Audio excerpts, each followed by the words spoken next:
chat. How are you doing? First of all, chat, how's my audio? And then we'll test Rich's audio, because my god. You know exactly what I'm like.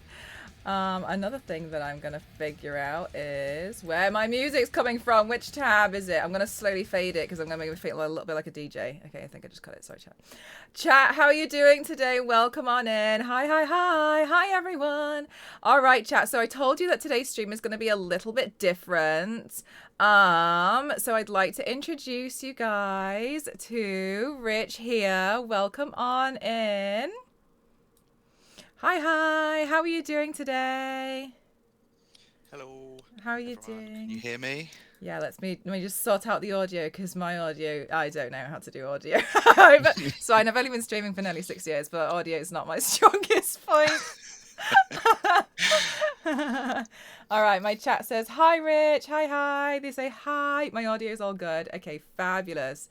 Amazing. Okay, so chat, today I wanted to do something a little bit different and talk to you guys a bit more in depth about mental health, because you guys know I'm very open about mental health, and I like to tell you guys I've personally been in therapy for over 2.5 years now, and I wanted to make sure that we had something for you guys in place today. So what we've done is I've teamed up with Mental Health UK, and they're going to give you some information regarding things like loneliness, mental health at work, and SAD, especially as we go into the winter months, because we know it can be really, really tricky.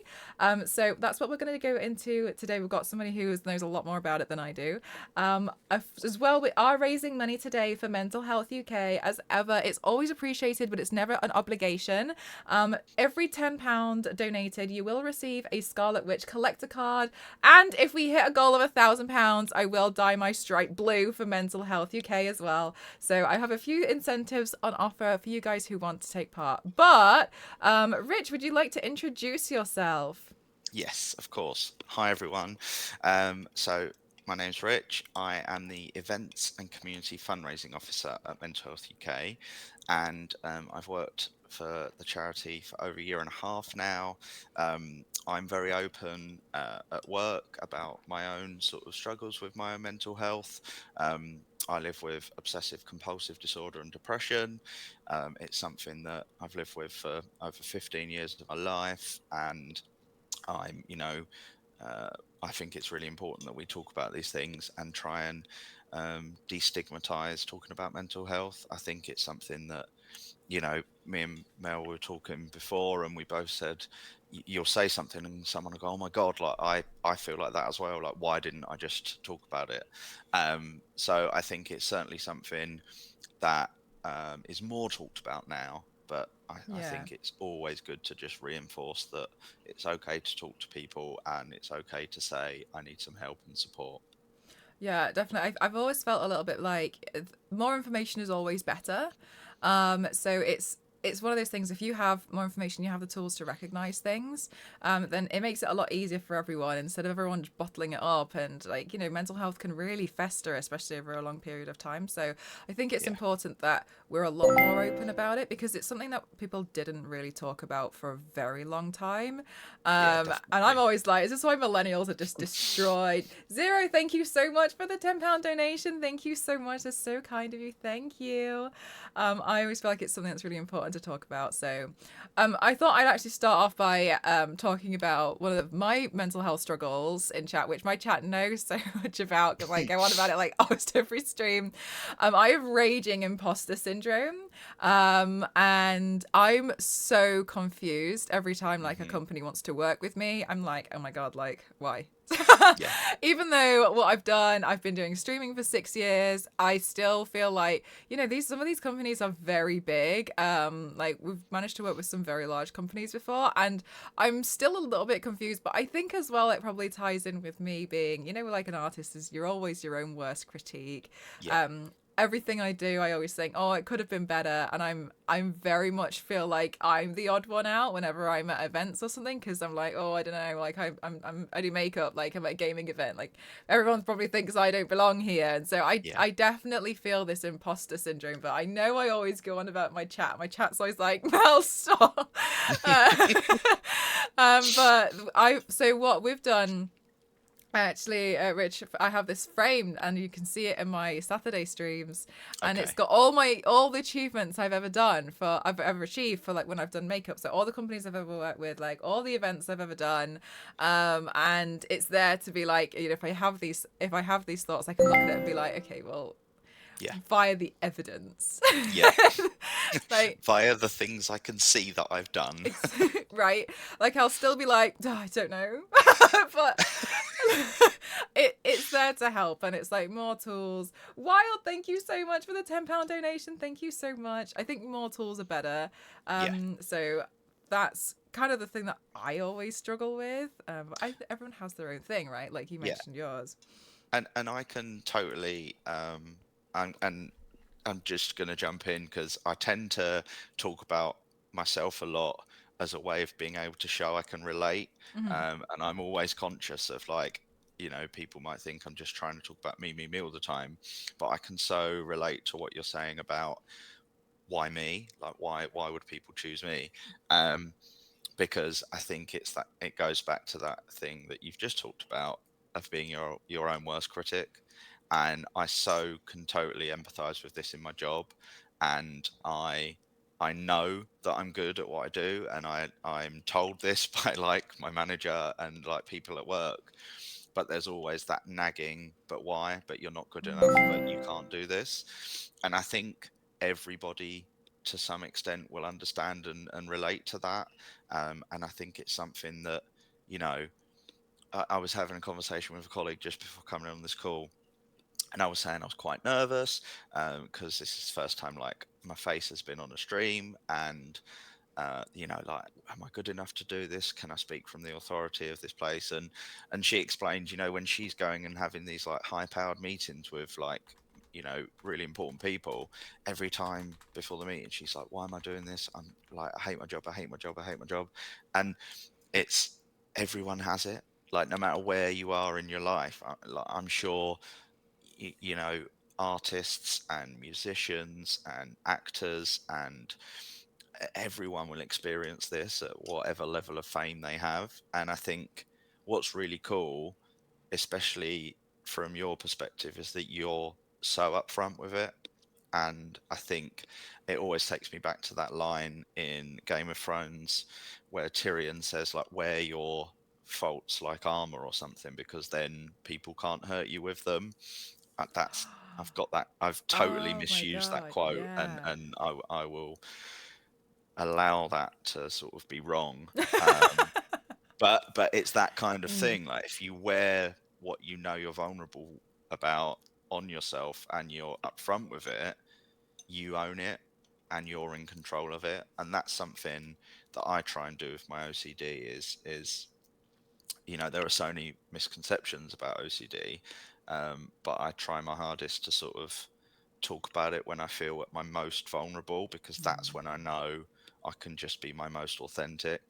And yeah, I feel already, having only spoken to you today, that you're like that with your community as well. And the fact that you've got such a supportive community speaks volumes to the sort of changes we've made in society.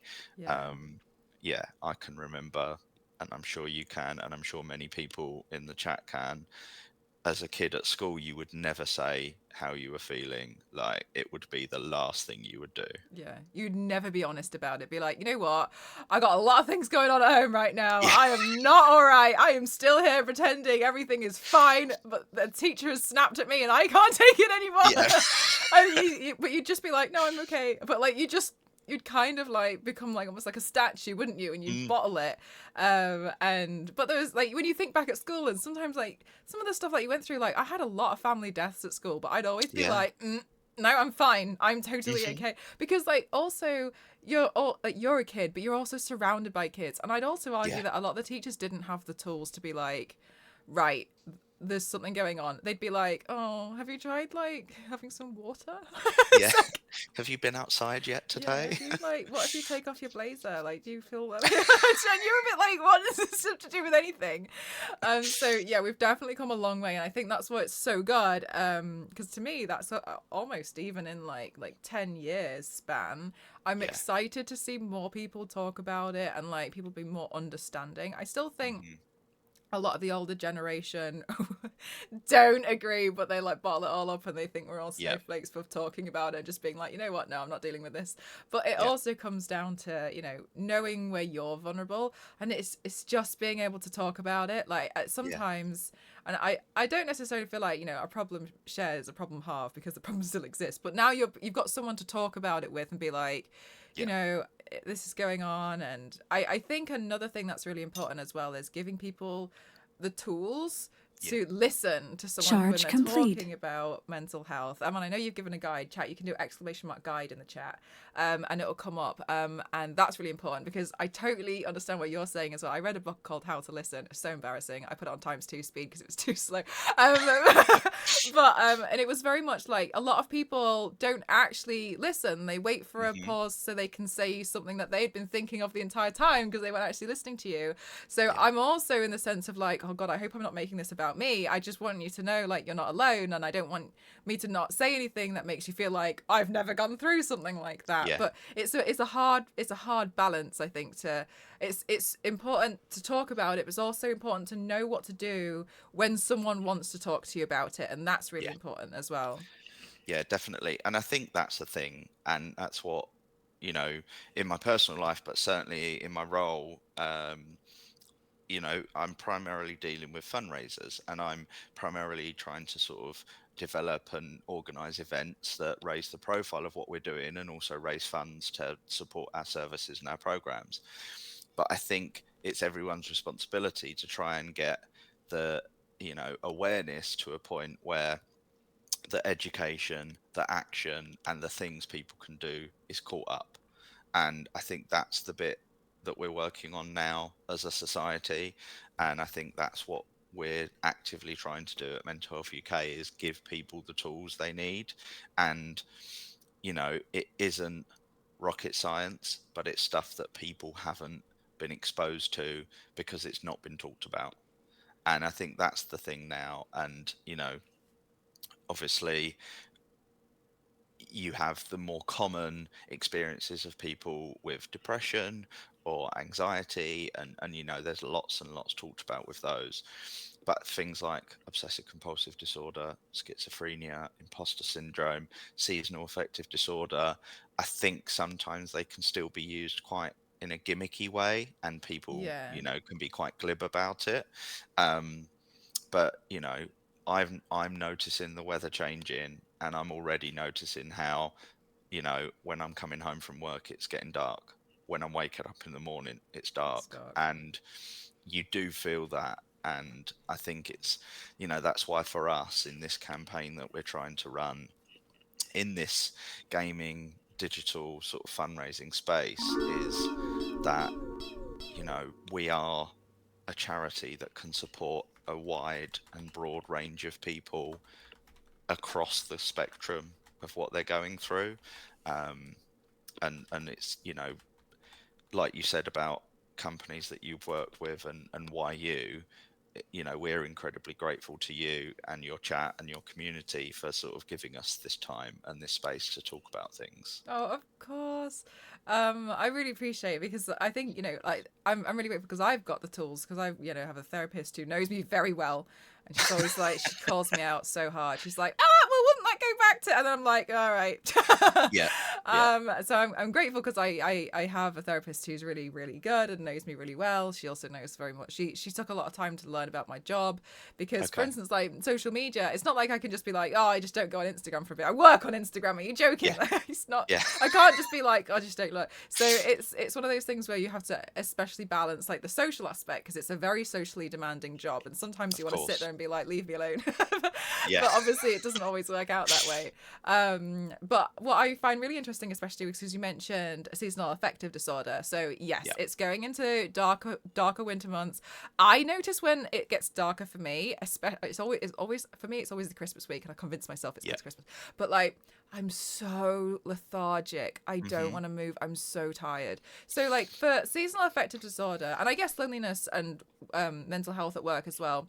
What are Yeah, of the course. signs for people to start noticing when this is starting to happen? So I guess my fear is like sometimes people are like, I don't want to say like coming down with seasonal defective, like, you know Hmm. what I mean, like a cold. Yeah, But yeah. like what are the signs we can look for so they can start to be like, whoa, I'm actually, it's okay, but this is what I'm showing signs of. I guess in a similar way to like, oh, I'm starting to come down with a runny nose. Like, Yeah. what can you look for to be like, actually, I need to have a little bit of a think about what I can do here because I'm Hmm. showing signs of SAD.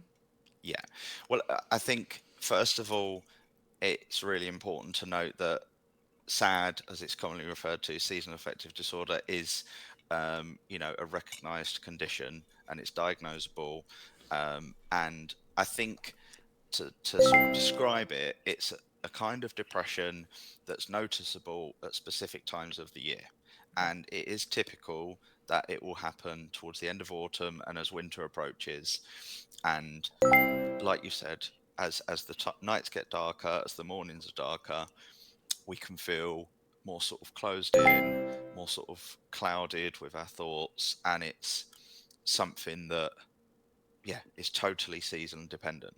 However, it can be a summer thing for some people, and it can be something that people experience in the summer where they actually struggle with the lighter days, the longer nights, the pressure to be out and to sort of appear as that they're having the best time of their life because it's summer. Right. And I think that's like really important to notice because there can be stigma within the condition itself of how people experience it. But I think in terms of, you've mentioned about like a runny nose and symptoms, we all know what the common cold feels like.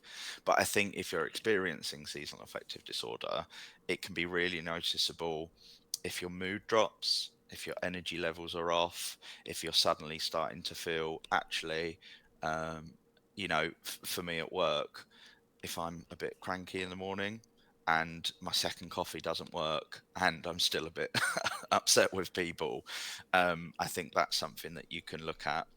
Another thing that people might not expect is your appetite and what you eat and drink can change, and it can fluctuate between sort of not eating and drinking a lot to sort of taking in lots of carbohydrates.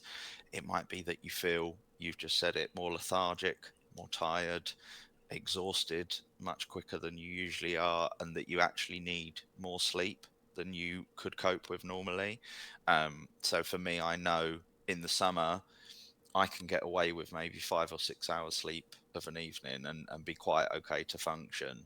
Whereas for me, I I've not been diagnosed with seasonal affective disorder, but I certainly notice some of the symptoms in myself where I do need 8 hours of sleep in the winter months because I really struggle on top of having OCD and depression anyway to be able to regulate the stress and the emotion that I feel in everyday life when it's less sleep, it's darker, and I'm feeling my energy levels drop.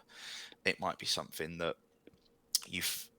have difficulty concentrating, you might be more irritable, you might feel like sort of you fidget or you jig your leg or tap your fingers a lot. It could be something that you're less motivated. I'm not sure if it's something where if you stream 4 times a week, say, you might think, "Oh, I could only manage two this week, or I can only actually manage three." So I think there are signs in your life, and I think it speaks to sort of general mental health, really, where it's so important to be in tune with your routine and your behavior and how you feel and like checking in with yourself. I always try and think of it as how would you check in with your best friend? you would notice things with your best friend that they might not pick up on. And it's really important to try and sort of think of yourself as your best friend and how you would check in on yourself. Um, I know, for example, when I have imposter syndrome at work, I think of my colleagues and would I talk to them in the same way? Would, if they came to me and said, "Oh, Rich, I really don't think I'm good at this," you would rationalize with them and you would be able to come from a place of sort of, that that's not the case, and it's so hard to do for yourself. Like, it's such an easy thing to say. Um, but yeah, those are the things that we would say to look out for. I think, yeah, they're Yeah. like the big bullet points. I think the appetite one is the one that surprised me the most. I really didn't Okay. anticipate that there's be like, yeah, like I could like understand the mood stuff, but I think the appetite was quite shocking. Mm, Because I really didn't think about, yeah, but that makes so much sense, like how it would probably affect it. You think like, oh, I don't really want to eat anything. I don't really want to eat that. I'm not really that hungry. yeah. But it's definitely something to keep an eye out on, because what my therapist always says, she's like, she shouts at me, she's like, sleeping, like eating, is a functional part of life that you cannot avoid. Stop avoiding it. More so because I avoid sleep a little bit, and so it's the same kind of thing, isn't it? Yeah. Like, you need that to function, but sometimes you just think like, I don't need it, but you do. My God, Yeah. yes you do. You absolutely do. And so And that's really interesting. Yeah, so when I was having therapy last year, I too am terrible with sleep. I've had a issue with it my entire life, and it is one of those things where it it's so critical for you to be able to engage and interact rationally with your brain. And I think, yeah, if you are noticing that you are sort of feeling quite low in mood, your energy levels are quite low, and you're also not eating as much, or you're eating a lot and still having those symptoms, then that might be something where you could say, I need a bit of help and support here. I might need to go and talk to my GP, or I might want to look at what support groups in my area are available to talk to someone about this who might know some more than I do. Um, and I think an obvious symptom, and I think anyone that has experienced depression long term, or for a period of time that was quite intense, will know if you feel worried, hopeless, sad, particularly anxious. I think all of those are key indicators that if you're not experiencing that in the summer and then you suddenly start experiencing that as it gets darker, that's something that you can go, okay, yeah, maybe this is, seasonal affective disorder. Um, because it almost sounds too obvious to say, but it is a type of depression, and it's something that we want to try and emphasize is serious, and is something that should have the same level of attention that depression has, but is more socially accepted.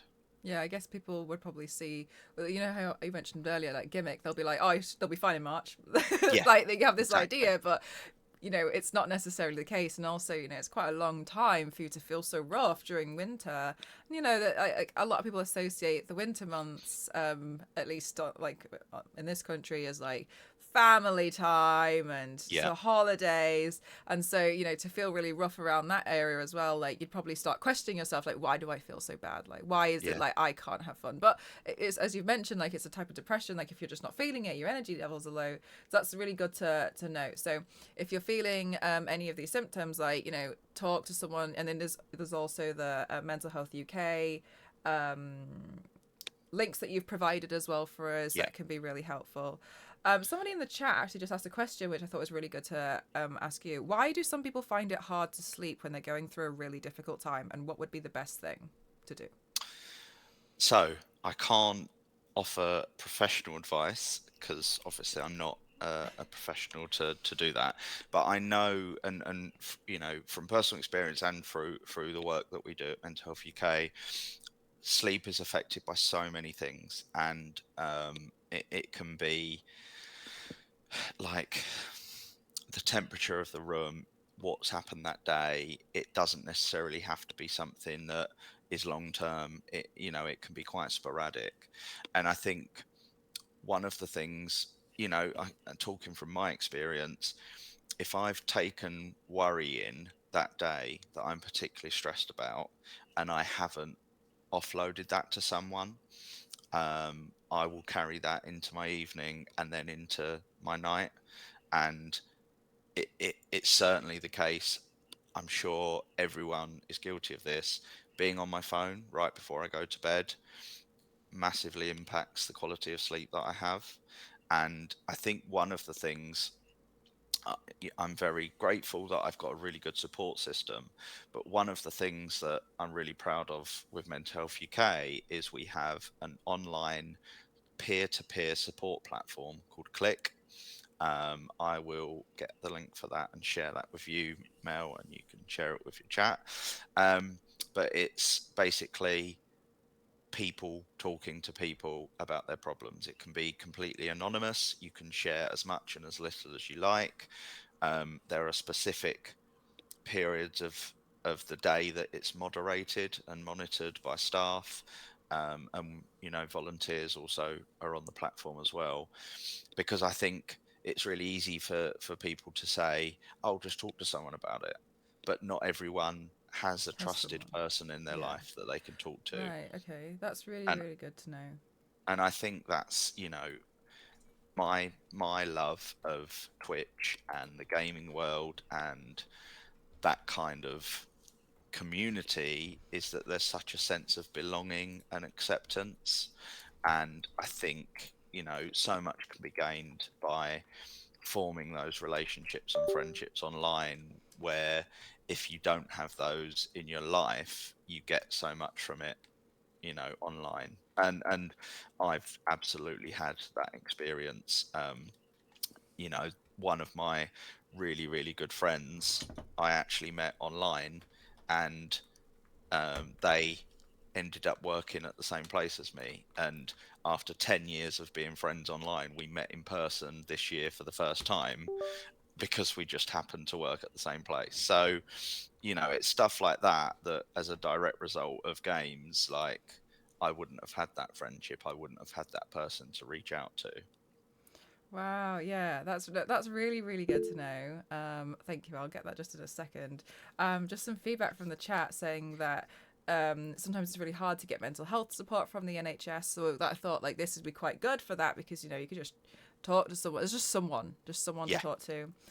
yeah, Queen says, "What a great thing. Sometimes people may not come to you about a problem, and it's not always possible to help. So it's a really great resource to know about."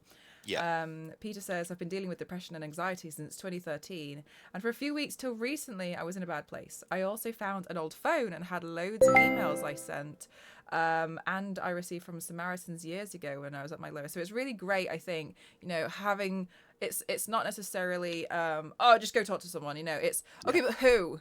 yeah, Like I don't exactly. know where to go, and a lot of people feel very very lonely, and I think especially men as well, they feel like, oh, I have to bottle everything up because I'm alpha, and it's just Yeah, like okay, yeah, like all right. The Roman yeah, Empire's back, but it's very much one of those kind of like things where like, okay, but who? Even if it's someone you don't know, maybe that's a great thing as well, like, especially if you want to stay anonymous. You don't yeah, know who's on the other end. They don't know who you are, and you can just talk about it, and that sounds like it's really really really helpful for a lot of people as like yeah, as a way to just be like, yo, like this yeah. is this and is and and this. I'm, wherever I share things or share about my own experiences, I try not to just make it like an empty thing or something that I've not used myself. Like, I've used Click myself and have found great support from it. Um, you know, it was just me and my dad when I was growing up, and he, he's 70 next year, definitely from that generation where men didn't talk about things. His granddad just went down the pub every day. Like, Yeah. he had like no relationship with men in his life where they would talk about this kind of thing. And I think it's really difficult when there's been that rhetoric for such a long time that men don't talk. And it's really really sad when the statistics of sort of suicide are really shocking for young people in general, but obviously, for young men. And I think the thing that I always try and emphasize, and that, we try and provide at Mental Health UK is just a resource and a starting point and a bridge for people to use to get help. Um, you know, we always will signpost if anyone feels like they're in crisis to the Samaritans. I've used the Samaritans in my own life. And I think, like you've just said from that example of the person finding old emails, I think the power of being able to talk to someone who you don't know is so great. Even my own experiences, I haven't wanted to talk to people in my life that I know, because you just don't know what they're going to say. You don't, whereas like with Click, it's an anonymous platform for me. I'm not sort of like on there as Rich from Mental Health UK. Like, it's my own personal thing. Charge complete. And it just provides someone to talk to who will just listen. It goes back to what you said about listening to someone. Sometimes, like, you just need someone to hear it and to just be like, okay, I hear you, and that's really rubbish, and I'm really sorry you're going through that. Yeah, it's a big thing. Sometimes like when someone hasn't been given the correct tools to understand how to speak to somebody with mental health, and they're opening about something and they want to try and fix it. I want to fix the situation for you. And it's like, no, because sometimes I feel like when you just rush to try and fix it, it's all it does in like their head is everybody else can fix this problem but me. Oh, it's so easy for everyone else to fix this. And it when you explain, that was first explained to me, and I was like, oh my God, like, I never thought that. I just wanted to help. I just want to help. And sometimes people just don't realize actually what you're doing is they're already in such a bad place that they just want someone to be like, that's real bad. That's rubbish. That's a lot to handle. And so one of the things that I read about when I was learning about how to listen to people was to actually ask the question, and what do you think you're going to do next? And so it puts it back on them to be like, all right, so what do I think I should do? And it stops you from trying to solve it for them. So it's like, what do you think what do you think you're going to do? Like, and let them open up, because it sounds like obviously you're still listening, but you just want to know what they're thinking. And it could also obviously like showcase signs of if you need to get in touch with anyone for something more serious, like maybe they're having really bad suicidal thoughts. And so I think that's really, really important as well to know is it's the tools. Like, you need to know how to be able to talk to someone, because as you've said, like, sometimes your friends and family want to be like, oh, don't think like that. And you just think like, okay, well, I am. So I have that kind of conversation, but like my mum and dad are sort of like chalk and cheese with how they help me. My mum will be very like questioning about, well, why do you think like this? Well, why do you need to do that? Well, what is it about? Whereas my dad will listen and go, how do you feel about it? What do you need to do next? So it's exactly what you said. I think unless people have like direct lived experience of mental health problems or mental illness, it can be really hard when they've not had the education. And that's the difference for us. I think that's what we're trying to bridge the gap of education. And like going back to seasonal affective disorder, I before starting in this role and being at the charity and learning about all of the different conditions that are less common than the ones that we typically see talked about, it's proven with research for seasonal affective disorder that sunlight affects your chemicals, and the effect can then come on, OBS, do the thing. All right, OBS. Oh, to refresh, everyone. Refresh, chat, refresh. Refresh, chat. Refresh. All right, chat, sorry. I've since found out, chat, that there's been an OBS update and other people have had issues with it. So I've decided to put the blame on OBS, not me. Okay, chat? Yeah, that's the blame. Yeah, it's OBS. Okay, so sorry. That's please, okay. Please carry on. So sorry. That's all right. Yeah, so I'm not sure where it cut off, but yeah, research has proven that sunlight can affect the chemicals in our brain with certain hormones like melatonin, serotonin, and our circadian.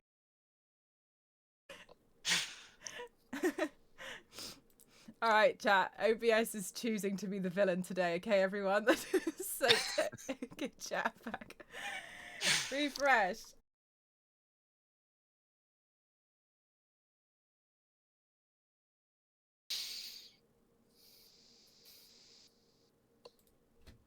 Okay, chat. My OBS chose extreme violence just then. Yeah. Okay, chat. Okay, I'm just gonna hold you right there, Rich. Just I'm gonna wait for it to see if it wants to disconnect again. So I'm just gonna stare at my bit rate. That's what I'm gonna do. We're all just gonna breathe. Yep. All gonna breathe. I did see the other day, actually, it said a really good way to immediately calm down is to just sigh really, really deep and hard, because it gets you a lot of breath, makes you breathe, and just sigh. Instant, like if you're really on the cusp of it, is to force yourself to do a really big sigh. Okay, I'm gonna use that. A sigh, just really sigh. If you're really thinking like about something, Big sigh. just sigh. All right. I'm just okay. Circadian rhythm. I'm so sorry. That's OBS okay. is being so rude. I will carry on. And I think one of the things that I learned about seasonal affective disorder is that if you have a relative who has seasonal affective disorder or another type of depression, you're more likely to develop seasonal affective disorder yourself. And it's also more common in women as well. So that's something that I had no idea about and wouldn't have put two and two together, that if someone else that you know in your family has depression or seasonal affective disorder, you'd be more likely to get it as well.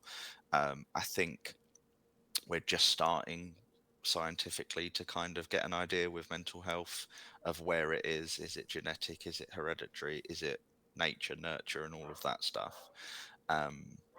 Oh, I don't know if you can hear a dog barking We love dogs next here. door. Don't worry about it. It's so on Thursdays in our office it's dog day. It's dog day. Dog day, Oh my God, and dog day. there is a little Cavapoo in the office today called Ziggy, and he's so Ziggy. fluffy, but he's just having a little bark. So I think, yeah, that's one of the things with SAD that I had no idea of, that it was more prevalent for women, and that if you know someone in your family that has depression or SAD, you're more likely to develop it as well. So I think that's something to, I think you mentioned it earlier, and you said, oh, they'll be fine in March. And I think we're easy to talk about ourselves like that as well and say, oh, I'll be fine, it's just the winter. But if it affects your life to the point where, your days are taken up by feeling hopeless or sad or anxious or worried, and you can't live your life how you sort of usually would, then I would definitely consider sort of going to your GP and seeking some help. I appreciate and I know firsthand, I'm currently trying to get a diagnosis of ADHD as an adult, because so many people in my life over the last 18 months have said, oh, if you think you might have ADHD, I think you should have a look at this. And then the more you look at it, so I'm in that process now of trying to get a diagnosis. So I know how difficult it is. I know how frustrating NHS waiting lists are. But I think making a start and acknowledging that and talking to a professional that can put you on that road to getting some help is like a great step. But I know how difficult that can be. And I think that's why we're trying to give people more simple tools where they have resources that they can look at in their own time, that they can do in their own home, that they don't have to go and ask someone for. They've got it on our website. They've got it that they can access. And I think that's the big thing, is like we're not saying that we are able to help everyone all the time, but we want to give people the tools that they can then use to help themselves. Because we know that at the moment, and for everyone, it's tough right now. There's so much going on in the world, and everyone has got their own thing going on top of that. And we just want to try and be there for people to get help. I think that's important though, because it's like you wouldn't imagine someone going to battle without any weapons, would you? You'd be like, well, what are you going to use? Like your bare fists? Like, well, obviously it's going to be so hard. So it's important. It's like you're giving people like the tools and the weapons that they need to combat their like mental health, anything that's like rough for them. Everyone's obsessed with Dog Day. Okay. Everyone's saying Dog Day best day. But it's the best day. it made me wonder as well, like, because I know across the email you were mentioning as well, like loneliness and like mental health at work. So I have Hmm. a lot of chat who I think some of them are actually at work right now, but we're not going to tell on them. No, no. A lot of people who are at work and maybe they struggle. So like, what advice, what would you, tools or whatever would you give to people regarding loneliness and like mental health at work as well? Yeah. So I think one of the things is that it's really, really common. Like, I would say like, you know, um, it's really easy. Again, a lot of what I'm gonna be saying and have said is so easy to do and to say and hard to do, but acknowledging that you're not alone in feeling lonely. Um, and it's like imposter syndrome. Pretty much everyone I know that I speak to has some idea of what that feels like, and I know that some X person's loneliness is going to be different to Y's. Like, I'm not trying to say it's all the same, um, but it's probably a lot more common than you think it is. And I know that the pandemic has certainly had an impact on how busy offices are, whether people are remote working. In our team, we've got some people that are hybrid, so that they come in like me. I come into the office a couple of days a week and then work from home. Some people are fully remote, and what we try and do, and some of the things that have been put in practice for us, is having specific times of a working day where we don't talk about work and it's accessible for people that are working from home, and we just put in everyone's diary 15 minutes on a Thursday morning called coffee morning. And the only rule is that you don't talk about work, and that you drop in and you just get to know your colleagues and you get to talk to people. Because I think one of the things that we want to acknowledge is we are people first, not our jobs. And I think it can be really difficult if you're in the type of job that is very demanding, that is very stressful, that is very intense. Um, but it's really important to sort of use those small moments to connect with each other, because we're all human. We all have our own stuff going on in our lives. So we use these mornings, these moments in our day, and it's not compulsory. People can drop in, drop out, have 5 minutes, have 15 minutes. You do get the usual people that are in every one because they enjoy it and they enjoy that sort of aspect. But then it's nice when some people drop in that haven't been in for a while, and it's like, okay, they might need. And I think then you can just reach out to each other. And I think, don't be afraid to, y- you know, it might be that you're worried about a colleague feeling lonely, or you're worried about them. Just reach out. Like, I think, you can over worry, and I'm guilty of this as well, of, should I talk to them, should I see if they're okay, like, and I always think, how would I feel if someone came up and said, are you okay, how are you doing, I'm a bit worried about you. I would welcome that and be like, oh, they care, like, that's very kind, like, that's so nice. And I think that's something where workplaces now are changing, and we're seeing that with our sort of work that we do. So at Mental Health UK, we have a workplace mental health team that specifically go into workplaces to deliver training, education, and engagement meetings that are targeted at addressing workplace mental health, that are addressing stress in the workplace. And stress and sort of mental health problems are such a cause of absence and sick leave at work at the moment. And I think partly that's because people feel maybe more comfortable saying that they're off sick because of their mental health, but also because things are really stressful right now and work can be quite difficult for a lot of people. So I think, back to your point, is acknowledging that people in the work feel lonely, and that being able to talk to your line manager or your HR team or someone you trust at work and say, I'm actually experiencing this. Do you think maybe every other day we could just have a 5-10 minute check-in? I think those are small tools that you can implement at work. And who wouldn't love for someone to suggest having a 15-minute coffee morning once a week where you don't talk about work? And it's just something for us that we know has helped our team, and then wider teams have gone, oh, what you know, why do you do that? And when we've explained it, they've gone, oh, we're going to do it as well. So that would be my sort of suggestion, is maybe bringing something like that into your place of work. That is such a good suggestion. I actually had, I used to work in an office. I look, it was bad at the time, but like obviously now I'm obviously on call with you, and Yeah. I remembered it, and I just, oh my god. Anyway, this is shocking. And one of my friends, he worked on the dev team, and his girlfriend worked. So it's like similar to what you're doing, where she like went into companies and was talking about like mental Okay. health and work. And she gave this whole presentation. It was great. Like she did a whole presentation about it. And they put up posters about like looking after your mental health in the workplace. And 3 days later, all the posters got taken down because HR saw it as a personal attack. And Wow. this girl was not allowed back into the building because she did a Wow. presentation of how to look after your mental health in the workplace. And it was like, this was only a few years ago, but it's Yeah. shocking. It's Yeah. shocking that this was a thing. So it's really, but I think like it's obviously come from a very bad place of work. But Yeah. if it was just, let's not talk about work for the first 15 minutes on a Friday morning or Yeah. something, like Exactly. it would have been a bit more open Yeah. instead, because there's a lot of people who are so clouded into thinking about like Yeah. everyone at work is happy because they're working for me. Yeah. It's like, Oh my God. no, Yeah. maybe not. Yeah. So, okay, cool.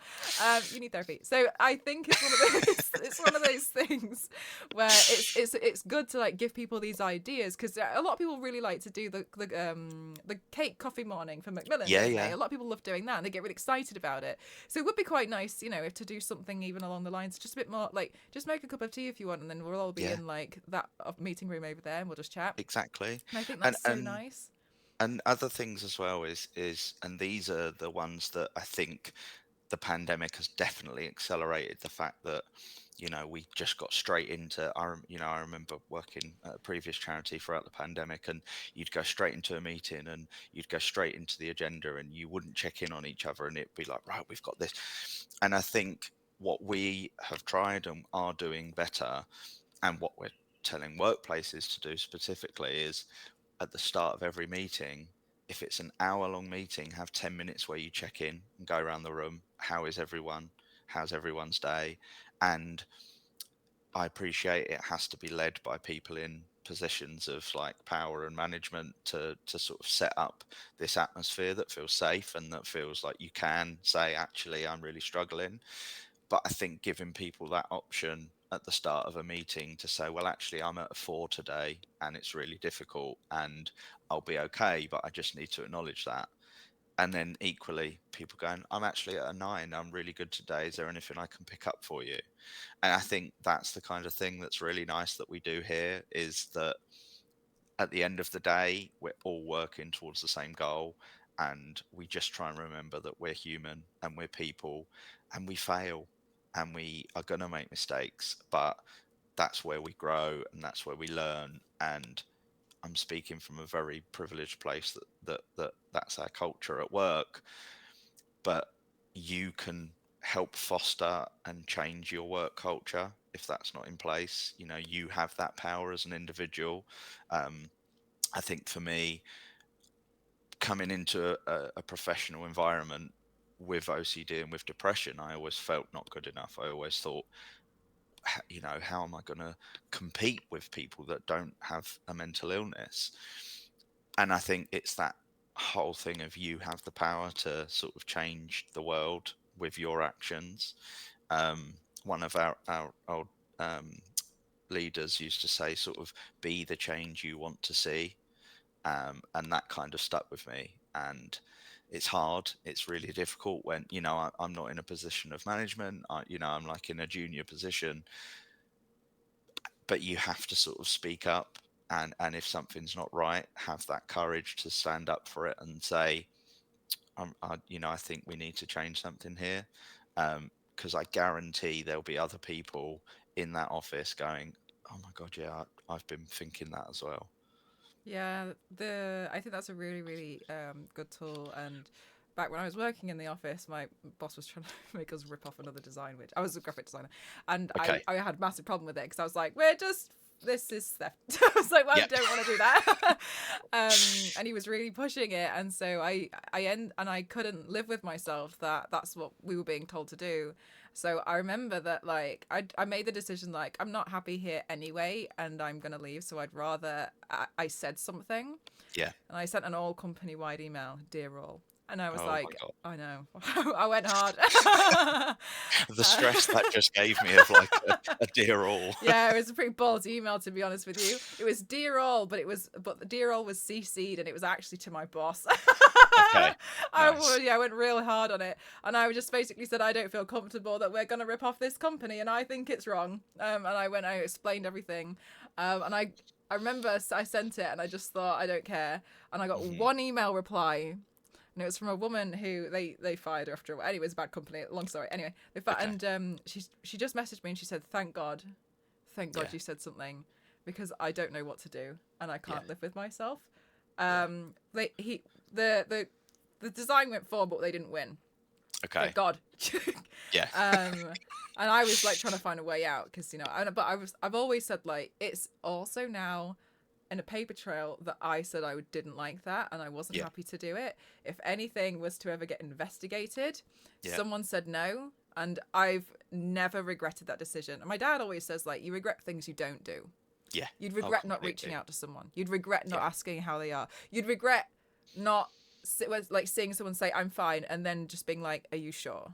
Yeah. Are you really? Yeah. And it's that whole thing of like asking twice, isn't it? It's, you know, there are absolutely times when I've walked into work in the morning and someone's gone, "How are you doing?" I'm like, "Oh, I'm fine," and I know, like, my brain is screaming at me to reach out for help, and you just sometimes don't have the energy.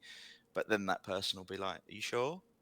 And just that second question, and this isn't just a work thing. This is a tool that I would take into, your everyday life. Is never be afraid to ask twice, um, because you're gonna that like get someone.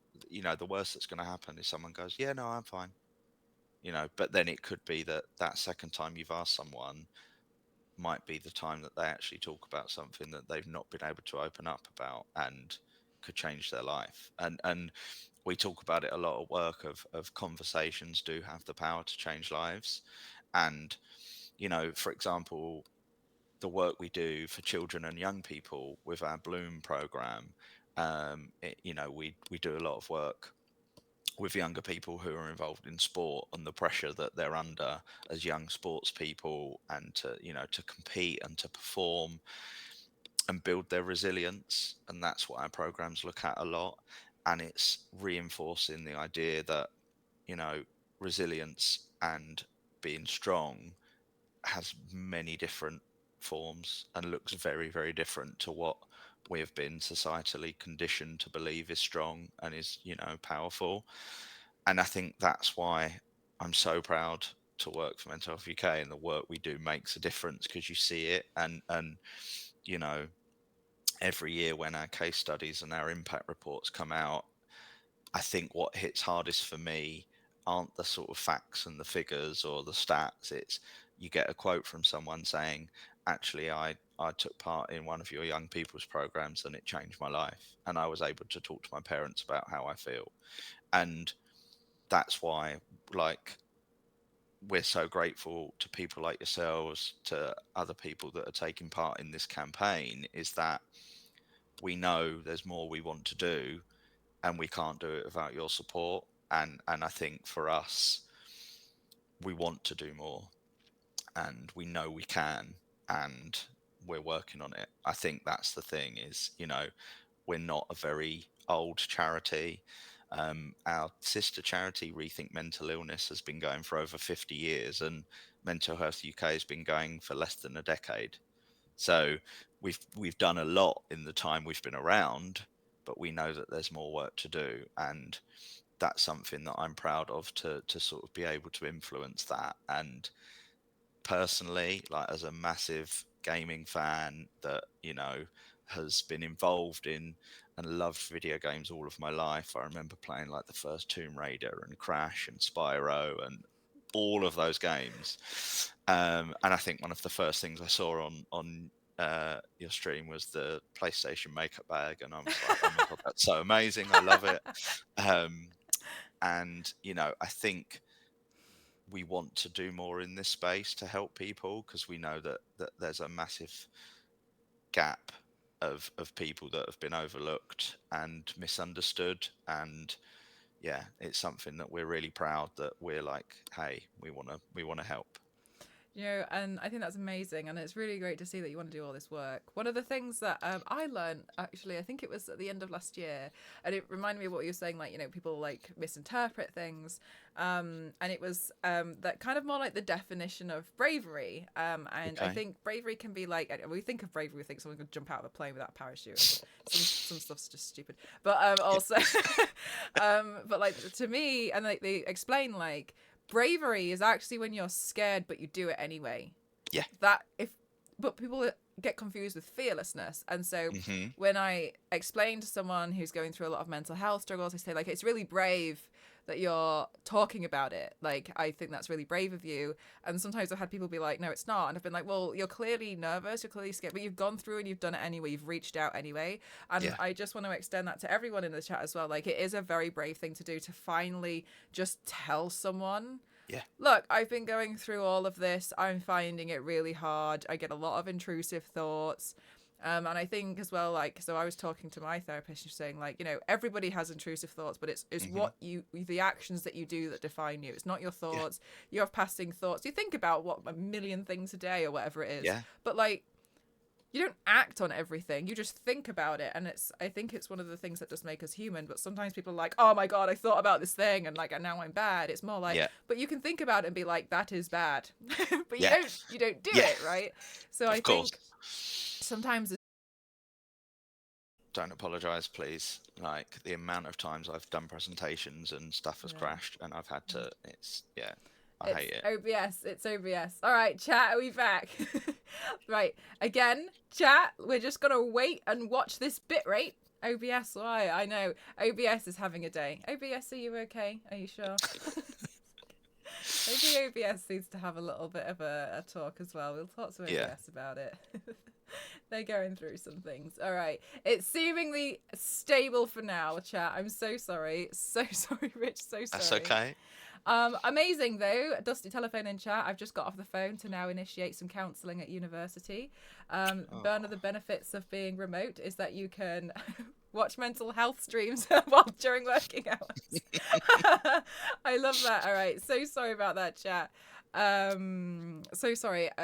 What we were saying is like, it's a very brave thing to just talk about things, and I want people to remember that so hard. It's sometimes you're really scared to tell somebody that you're not all right, and but if you just want to be like, I'm not okay, like, and then you open up a conversation, you just let somebody know, because we see a lot of tragic things where a lot of people just bottle things up forever and they don't know what to do, and all it takes is someone to just say something. And I'm very glad that we're like more in a environment now where it's more acceptable to talk about things. I think people are starting to be like, I think as well, the more we talk about mental health, even if we still get some of the older generation being like, no, but then they'll hear it and they'll be like, I do go through, like, they'll still try and be like, absolutely not. But I think it's still like, but they're aware that, certain maybe thoughts can be remedied with help. And another thing for me, like, it took me a long time to want to go to therapy, because I only ever saw things like on TV where like they'd be laid on this sofa and they'd be grilled by someone with a clipboard, and I was so scared of this idea of someone basically sitting and being like, oh yeah, you're the worst person in the world, and I had this awful thought my therapist was going to judge me or something, and that's not at all what it's like, by the way. And so I remember when I started therapy, like, I actually used to have nightmares 5 nights a week, and they'd be horrific nightmares. Like, they would be like, people always say you can't die in a dream. Yes, you can. Yes, you can. I used to do it a lot. I know you can. Yes, I'm very aware. Like, that is a lie. And so I used to have these horrific nightmares. But after about 8 months of therapy, I was getting them once a month, and now I barely Okay. get them. So it's one of those things where like you just have to just Yeah. talk to someone, get the help and assistance. And like I used to think like nightmares were normal for everyone. I'd be like, yeah, I get like 5 nights a week. I had a dream last night, died 6 times, and people would be like, you did what? And I'd be like, oh yeah, it was awful. What did you dream about? And they'll be like, Yeah. nothing. Yeah. Okay. So it's opening the conversation, and for me it was like these nightmares. But then I remember when I was talking about it in chat, somebody else was like, oh, I get nightmares.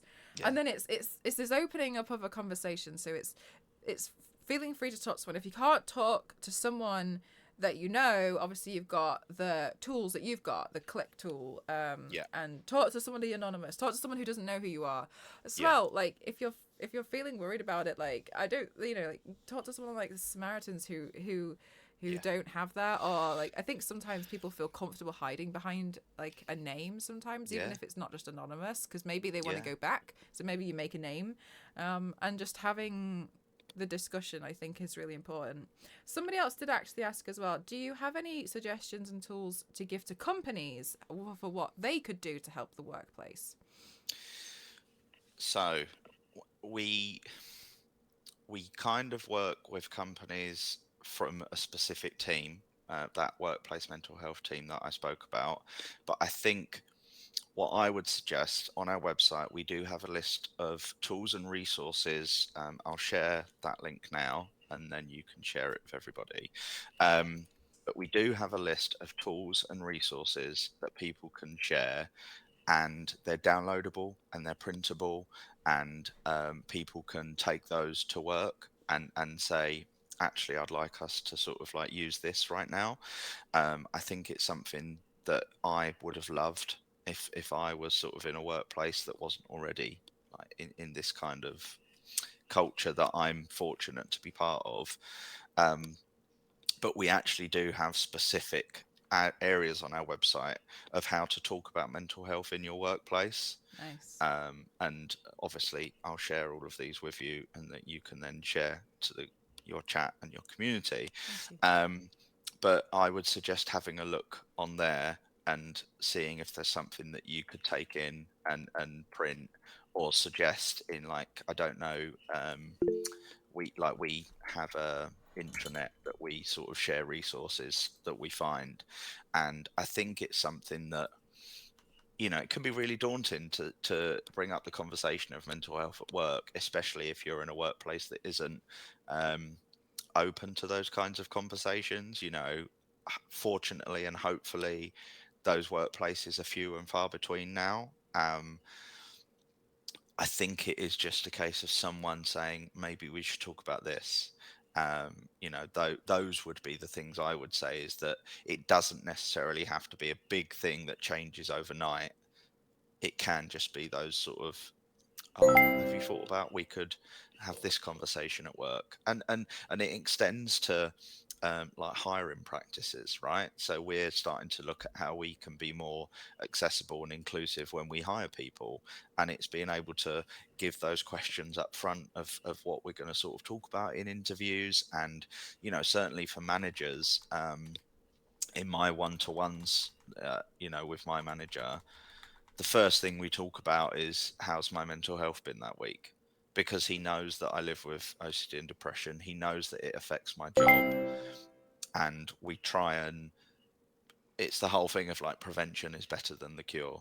Like, we want to try and put things in place before I get to a crisis point and can't work, because it's better for me, it's better for the company, and it gives you that sense of like security.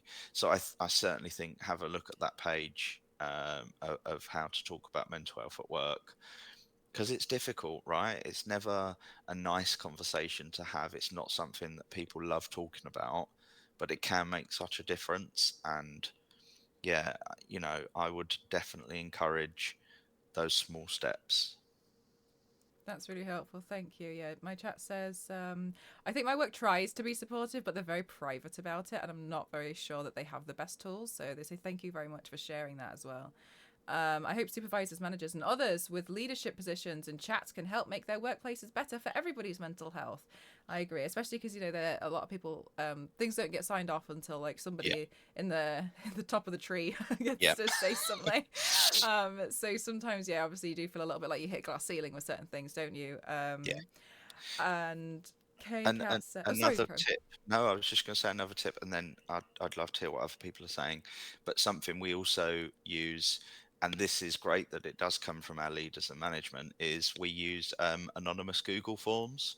So if people want, it's like those letterbox suggestions where you would put like a box up on the table and people could throw things in. We use anonymous Google forms if we want to suggest anything as a team, as an individual, as a place of work, of what we could do better. And I think it, even though we are very lucky that we have a good culture, allowing people to have the option to remain anonymous allows people that really feel uncomfortable to be able to have their voice heard. And I think that's so important. It takes a village, like that old saying of, it isn't just going to happen with one person.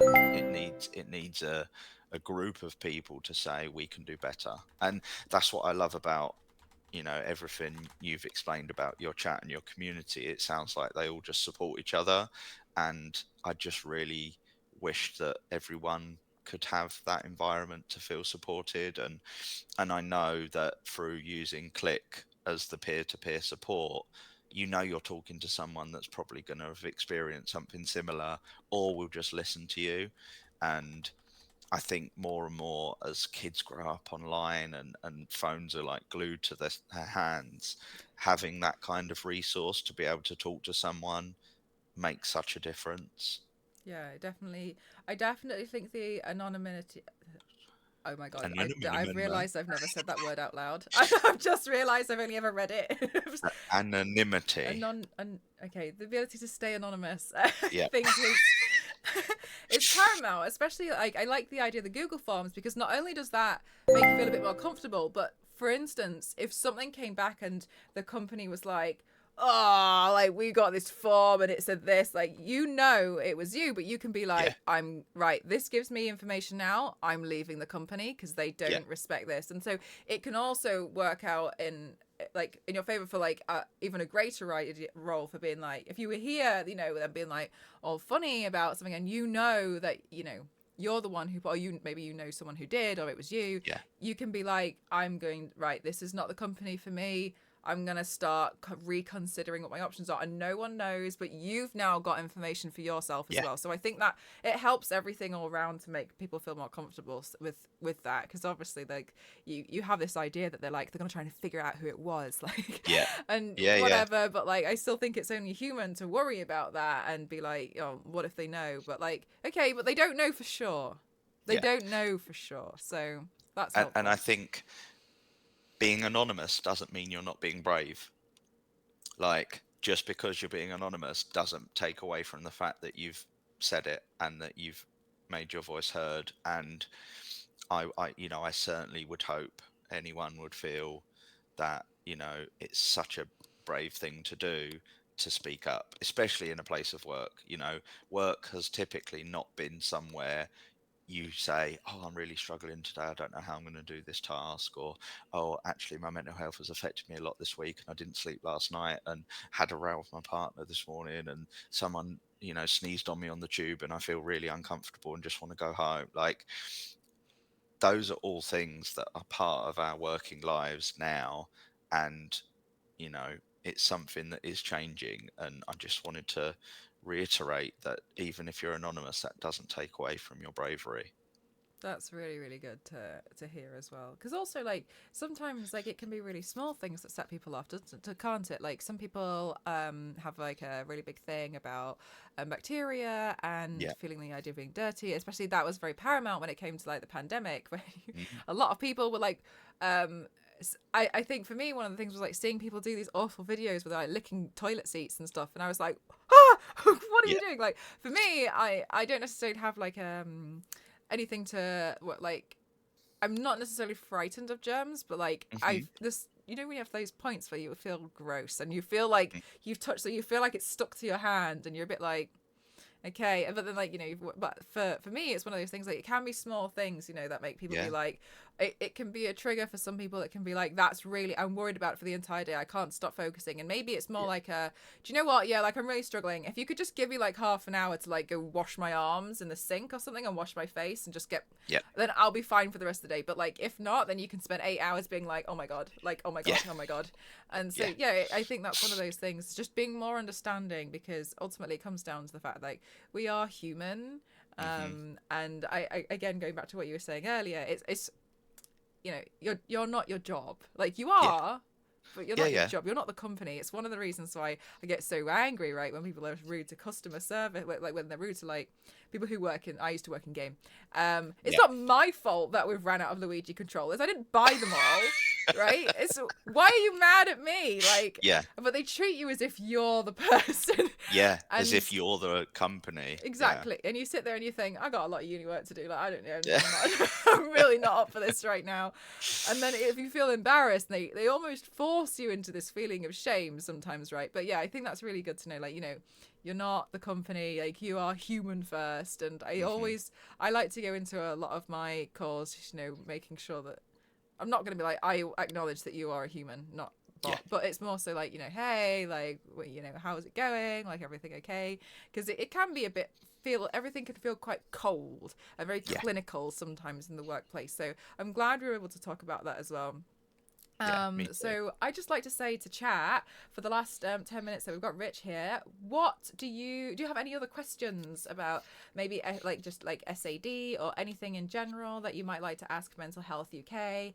I think it's been really great that we've been able to get some resources for you guys, because that's what's important to me. Like, you guys support me all the time, and I'm really grateful. And my imposter syndrome's like, why? But Yeah. it's very kind. So I want to be able to, you get the resources that you want. Queen says, oh my gosh, giving people 5 to 10 minutes to deal with something can be so useful. A lad Yeah. I've been unofficially been managing at work has lots of challenges, but he really appreciates when I say, go get yourself a coffee and stretch and walk away from the desk for 5 minutes and just go take a second for yourself. That's so great. That's Yeah, great, that's Queen. such a good tip. And I think I used to really dislike it when people would tell me to go outside into nature, because it would be like, well, no, duh, like obviously that will help. Um, but it does. Like we were even talking about it this morning. In our monthly meetings, we have a well-being section where for 20 minutes of the meeting, we talk about well-being and we have different activities. Um, and one of the activities for this month was, what have you done in the last week that has been for your own well-being, solely for you? And I think, I mean, there's about 20 of us in the team, and more than 10 people all said being outside, being out in nature. Someone did a hike in the Lake District. Someone just went to the park over the road and took their shoes and socks off and grounded themselves on the grass. Like, it's such a massive thing where I work in an office, I'm based on a computer. Like, getting up and stretching and moving your body and being active in your body and walking around, and or just being outside, like, if you're able to do that in your working day and just have that 5 minutes, like you said, just if someone can just give me a minute, I'll be fine. But if I don't have this minute, I won't be fine. Yeah, like you just need a little bit of time to like Yeah. sort yourself out. I think it's one of those things, isn't it, where like we always think, oh yeah, of course it would, like just go outside and touch the grass. So sometimes it feels forced, but Yeah. it can be a little bit more of like I need to just go find something else. So I used to do a thing where like I'd send an email with like my work in it, and I'd run away outside and Yeah. far away from my computer, and I'd find a cat and get really distracted for a long time. And then I'd come back and be like, oh, like, and the email would be like, we love it, and I'd be like, okay. So I had nothing to worry about, but it's nice to just remove yourself from the Yeah. situation immediately. G Smith says, do you have any advice for struggling with imposter syndrome, spiraling, because of a fear of failure? So, like, do you have any tools that you'd recommend for that? So again, obviously, I can't speak from a professional capacity of like a mental health professional, um, but we will have resources and tools and stuff about like how to deal with intense feelings of emotion of various kinds. But I think I personally experience a lot of spiraling thoughts and a lot of self-doubt and worry about failure. um, I think that has been like a knock-on effect of my own mental illness and how I perceive myself as a professional. um, it's something that I struggle with actively, like now in my day-to-day job. And I think acknowledging and accepting that was the first thing. It's like the first step to solving a problem is acknowledging you have a problem or there is a problem. And I think allowing yourself space, and oh my God, this is perfect. One of my colleagues in the meeting this morning, one of their well-being things is to allow themselves a period of active worrying. And I'd never heard of this before. And my mind did what your face just did then. It was like, they give themselves 15 minutes in their working day to actively worry about all of the things, work or not, that are causing them anxiety, stress, fear, failure, anything that it can be. And they let it all in for 15 minutes. And they give themselves a timer of 15 minutes. And then once that 15 minutes is done, it isn't that those worries go away or they stop, but they've had their moment. And then you can work on, right, well, what are the steps, however small, whether it's sending one email, writing one sentence of a document you need to write, um, putting one thing on your to-do list, or putting something on your to-do list that you've done so you can cross it off your to-do list just so it's done. um, and it sort of blew my mind. I was like, oh my God, wow. Because we spend a lot of our time worrying. I'm the same. And yeah, when he said he has this period of active worrying, it's like, oh my God, that's amazing. You can just let the worries in and acknowledge them and Yeah. then be like, okay, what can we do? So firstly, I would say to that person, like, well done for acknowledging it and sharing it. I think that's a massive step in and of itself.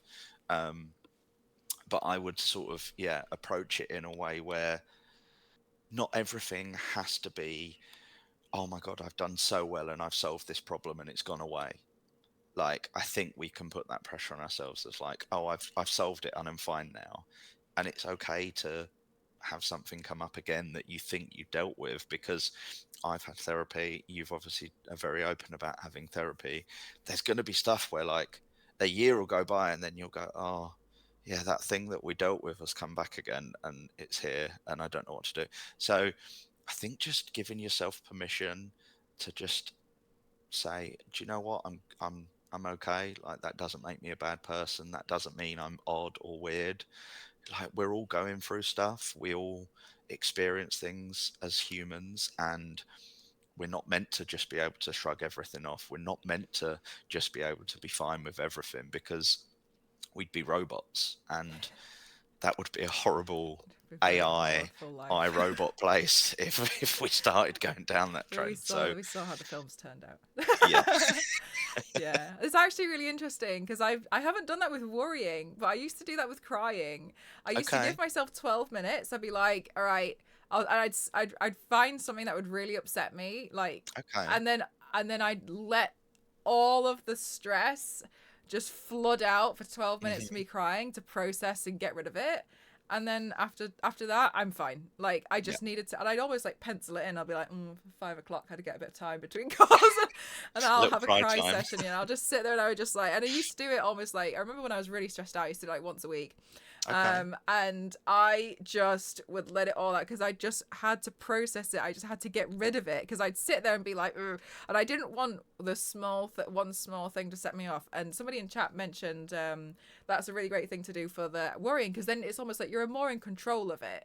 You hmm don't spiral completely out of control. You can be like, well, oh yeah, okay, I'll worry about it in 15 minutes of like, yeah, then I'll go through it all and I'll try and process it all, and it at least takes it away from you for a little bit. So yeah, yeah, cry. If my chat says crying is very physically therapeutic, crying is really good yeah, because it releases tension and toxins, and it's all part of the healing. And sometimes, yeah. especially with grieving, right? God, I Oh remember my when I God. was when I was at school, I mentioned I went through a lot of family deaths when I was at school, and I remember I thought in my head I was a really strong kid because I didn't cry at my Hmm. granddad's funeral. But all it did was it festered for a year and a half until I finally broke. And Yeah. I every time I was upset about it, I used to grit my teeth really hard, and I just like become Okay. so tense.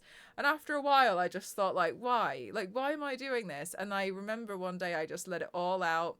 And another thing that I do, it's really silly, but I saw somebody on TikTok do it, and I thought it was really Hmm. cute. And it was like, it's more so grieving, not SAD and stuff, but Yeah, like yeah. when they really miss somebody that has passed away, they look up at the sky and they wave Okay. as if they're waving at them. And Yeah. sometimes I've found that to be so helpful, because it almost makes you laugh, it makes you feel silly, Hmm. but like to just stop there and be like hi. Yeah. And it makes it gives this idea that they're still there, that like they're like watching what you're With you. doing, they're with you, Yeah. and it's like it's just like a comfort thing. And I just think it's a really cute thing. So sometimes I'll just like just draw, just wave at the sky, and like I know it looks stupid. I've obviously, like, as a streamer, I'm Yeah. pretty used to being a bit daft on the internet, but like doing it outside, and I always think like, it's making me feel better, and like what's Yeah. someone gonna do? Like they're probably gonna look up and be like, "Who the fuck's she Oh, waving what's at?" that? And then Yeah, and then they'll get on with I'll their carry lives. on with I the rest of think the day. there's a singer, Dermot Kennedy, and his album Sonder. When I learnt the meaning of Sonder, is it's something like everyone around you is living a life as vibrant and fulfilling as yours and as complex as yours that you will never know about. And I think that's like such a beautiful thing to remember. And I miss my nan terribly, and I just talk to her, and I'm the kind of person that doesn't necessarily have to go to where she was cremated or anything like that. I'll just talk to them. I'll talk to Yeah, her, and I'll just be like, "Oh God, man, this is horrible, isn't it?" And they never go. Like, they're always with you, and I think it goes back to we're human, and yeah. it's a human condition, and we are all High School Musical, all in this together. We are, um, All right, Troy Bolton. I'll save you from singing. Don't worry. Are you sure? Like, I'm really Yeah, great. no, I'm sure. Yeah. Okay, my chat's probably like, don't make her do the thing. So I think that's a really, really wonderful point to end on for the call, Yeah, especially. And my chat has said that they love this stream. Someone said it also adds the benefit of scaring people in spy balloons. I love um, that. it seems like my chat has really enjoyed today's stream. All right, letters to my nan in a notebook. I love everything that we're sharing here today. Thank you so much. The waving things made me cry. I think that's really Oh, lovely. I used to talk to my grandma, and then I dreamed about her, and it felt like she was answering me, and it felt cute. So I love that, and I think it's really important. And so I just want to say, like, major thank you to you, Rich, for coming onto the stream and chatting with us about this. It's really helpful, and all of the tips and the tools that you've given us. I appreciate that. Obviously you've mentioned multiple times you're not necessarily a professional, but you can provide tools via Mental Health UK yeah, to help people, and it's important to just speak up about certain things. So I love that. So thank you so much for coming on. And I know it was a little bit of a scary thing, because it's like, yeah, what am I doing? I'm going to be on Twitch and I can't even see it because companies. But so I really appreciate you wanting to come on. So thank you so much. I really yeah. appreciate it. Chat, can we get a major thank you to Rich from Mental Health UK? I'm still going to continue the stream chat, just so you guys know. We are fundraising, and Rich, so while we've been chatting, we've raised £185 for That's Mental Health amazing. UK. So thank you so much to everybody in chat. Everyone says thank you, Rich, and I'll keep the links in the chat for you guys. What I've also done, so you know, Rich, is I've made a little thing in my Discord with all of the links that you provided before the call. Amazing. So I just knew that obviously because of time zones, not everyone's going to be able to access everything. So they Yeah, are there, and I'm going to make sure it's pinned so they can access it in the future as well. Everyone amazing. says thank you, thank you, thank you, thank you. Zero says, is there a place to see where there could be other streams like this in the future? So there's a definite interest for more if you have Yeah. plans. So on Monday evening, and I'm happy when we have finalised details to share them with you that you can share with your chat. On Monday evening, we'll be having a big charity stream from about 7 o'clock. And if people want to tune in, they can. If you follow us on Twitter, we'll be talking about it on our social media and sharing all of the details for that. Perfect. That's really great. Thank you so much. All right, I And won't a keep you massive too long. thank you to you. Obviously, your chat love you, and your community loves you, and yeah, you've just been really, really great to talk about this, and but to sort of speak so candidly about your experiences.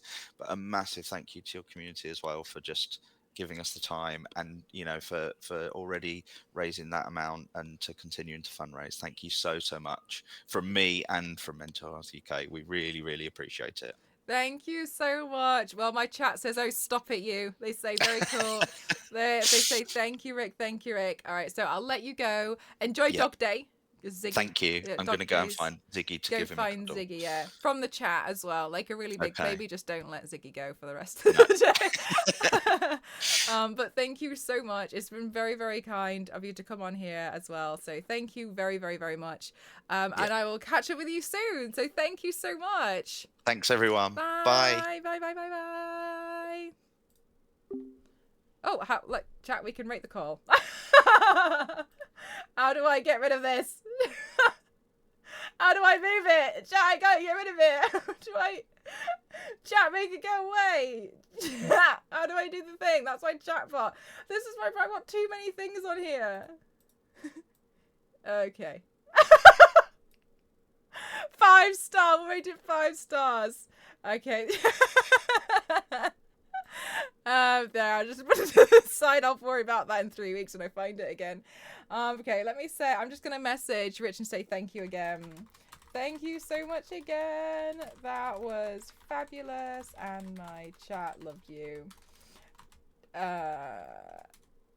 Did you find... Come out.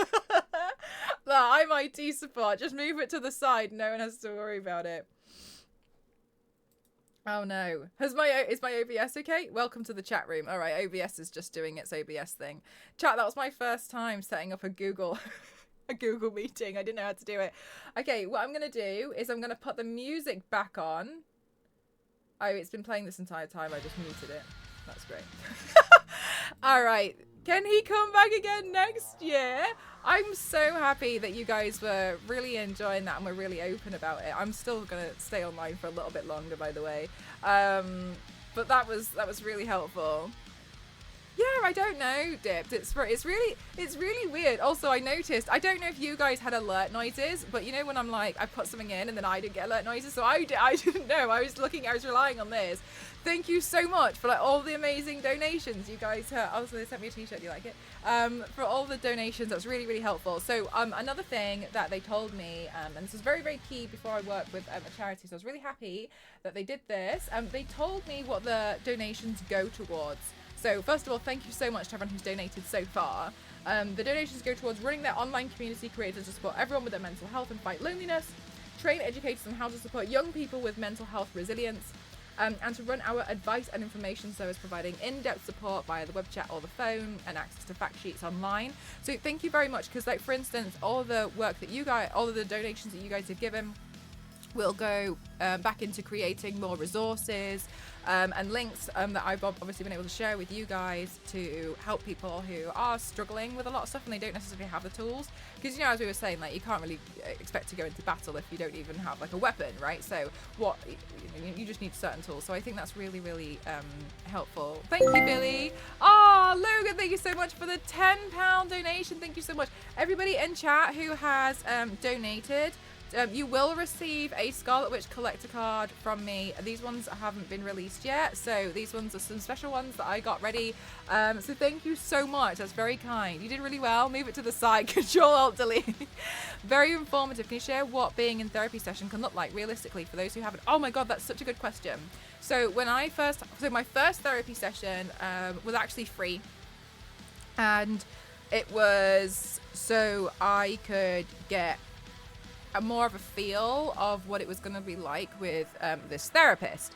My therapist, she's called Amber. She's really lovely, and I was a bit scared because I was a bit like, who is this person? Like, am I going to click with them? Are they going to get what I'm on about? I've heard so many scary stories of people being like, oh, I tried therapy one time and it was awful, and like I was a bit scared. And honestly, some of the things that I had in my head were things like Dr. Phil, where they kind of like roast you there and then, and I was really scared, but I didn't know what else to do. Like, people had noticed that I very much needed therapy. It wouldn't take much for me to like completely flip a switch, because I was so frustrated all the time.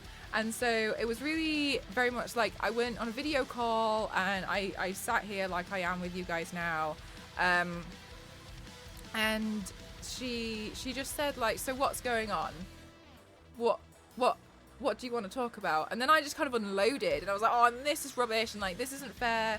And like in my personal life, I find this, and I was kind of like, and I just let it all out. And at one point, there was times where I was like, getting really frustrated. I could physically see I was frustrated while I was talking about it, but it felt safe.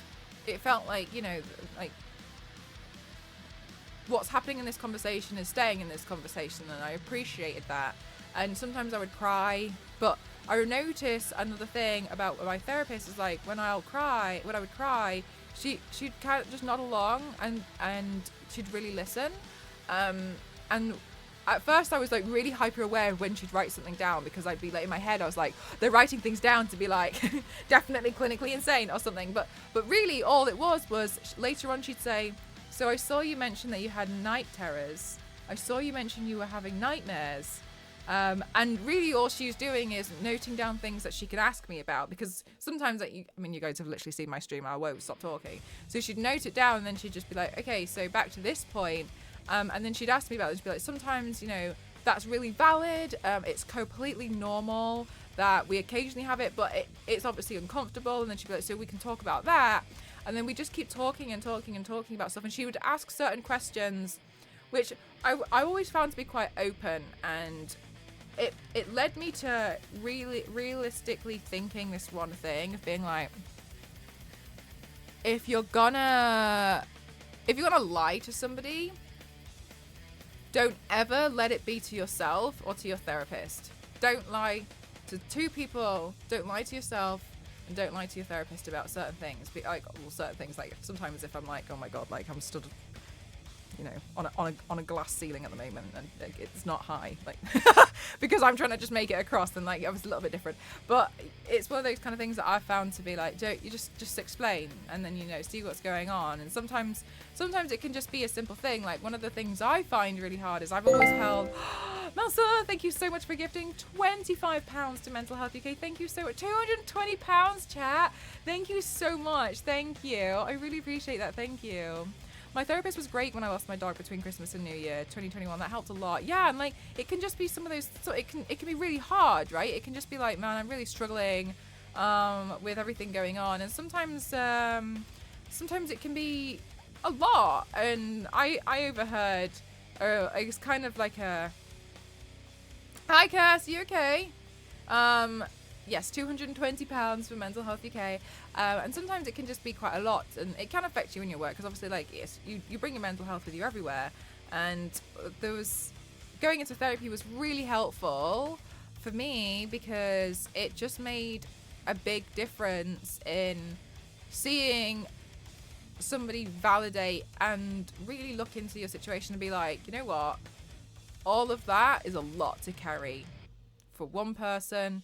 You've gone through a lot right now, and the situation that you're in is not fun.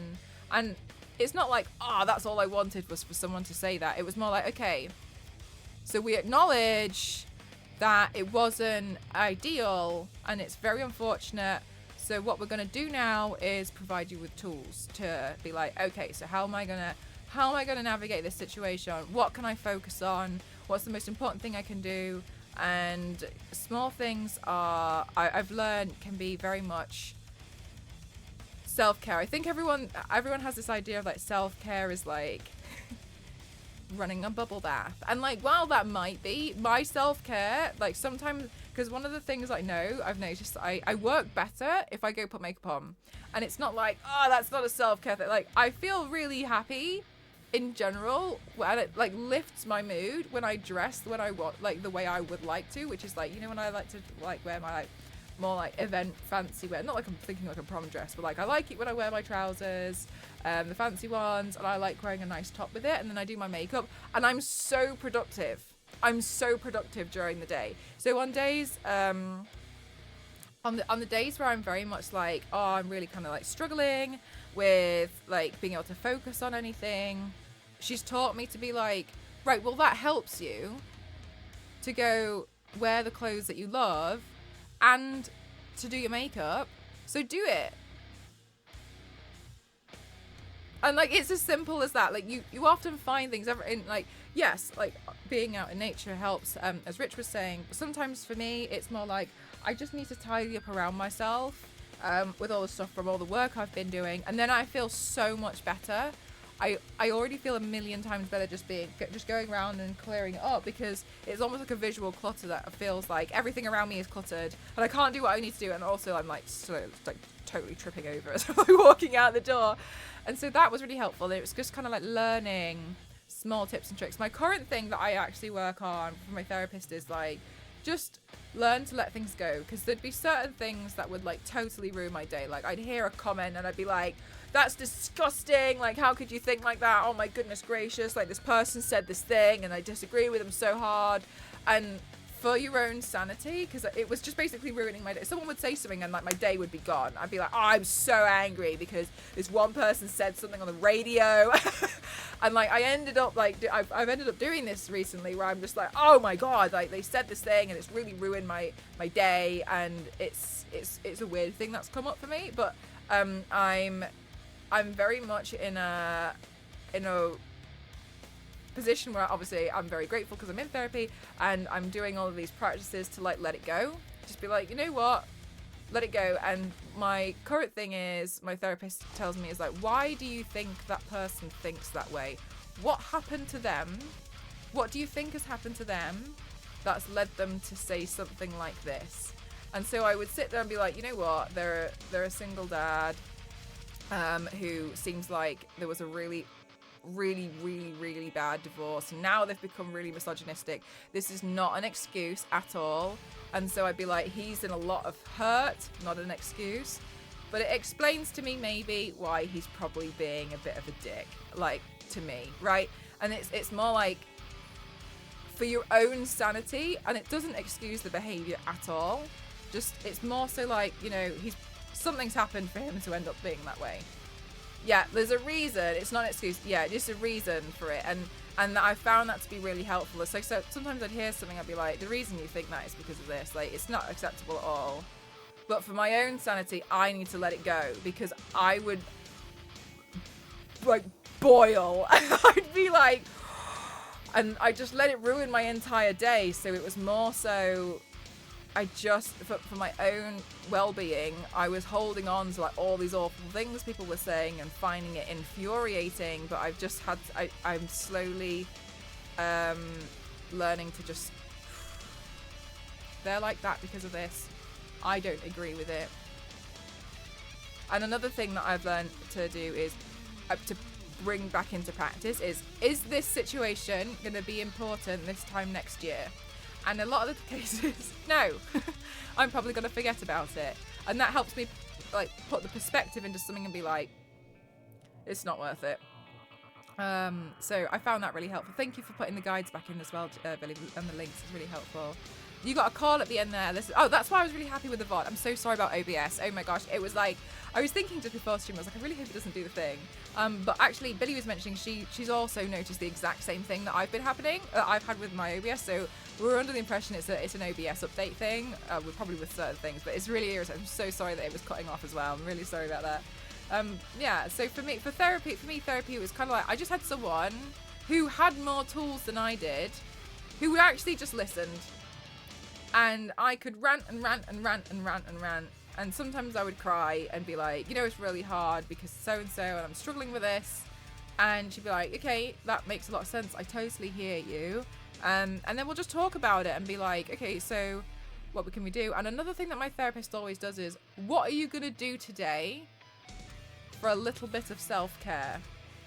And she will not put the phone down until I've answered something. And it could be like, I'm going to take half an hour and I'm going to go play Animal Crossing, which we all know is Angry Crossing, but she didn't know that at the time. Now she knows it makes me angry.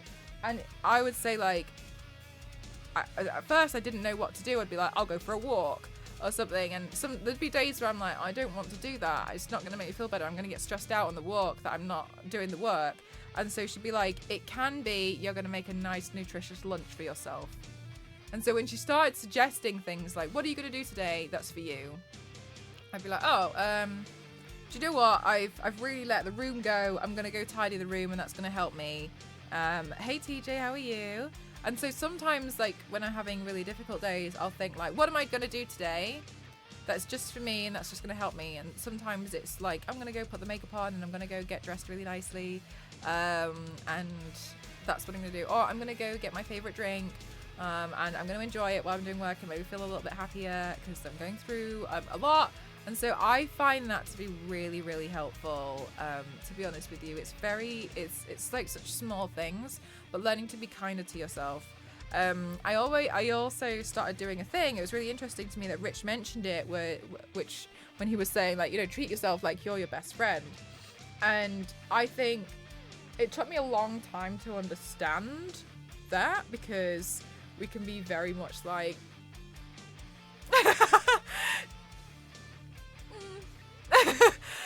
but it took me a long time, and one of the things that helps me, actually I have it here, is to have a photo of myself as a kid, and I would look at this picture. It's dusty.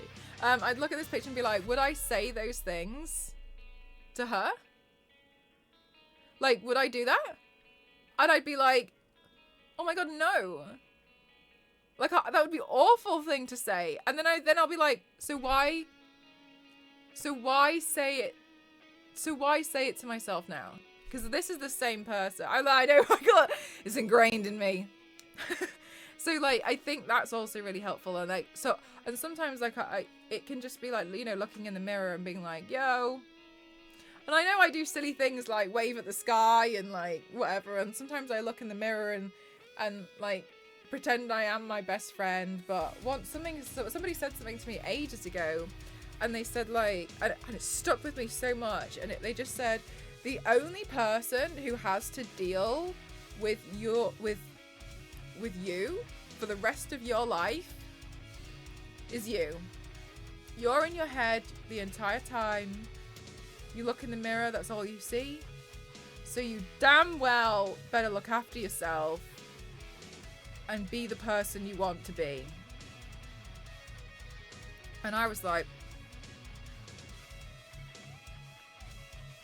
alright. And so I started making a lot more like effort into putting more work into myself, and I thought that was really important. So yeah, I have no time for that. Well, TJ, I'm noticing you might need some. The wave at the sky thing hit me in the heart so hard. Thank you. Oh, Queen. I saw you mention made you cry. I felt so bad. Sorry, but like, it's one of those things. Somebody mentioned it, and I was like, oh my god. So yeah, sometimes like it would just be really hard, and I'd just be like, oh, like, and I just find it really funny because, like, to somebody else, they're like, what on earth is that lunatic doing? But I find that must be really funny because, like, obviously, like, sometimes when you're a kid, you're like, oh my god, if someone saw me trip over, like, do something weird, like, out of normality, like, it'd be the worst thing in the world.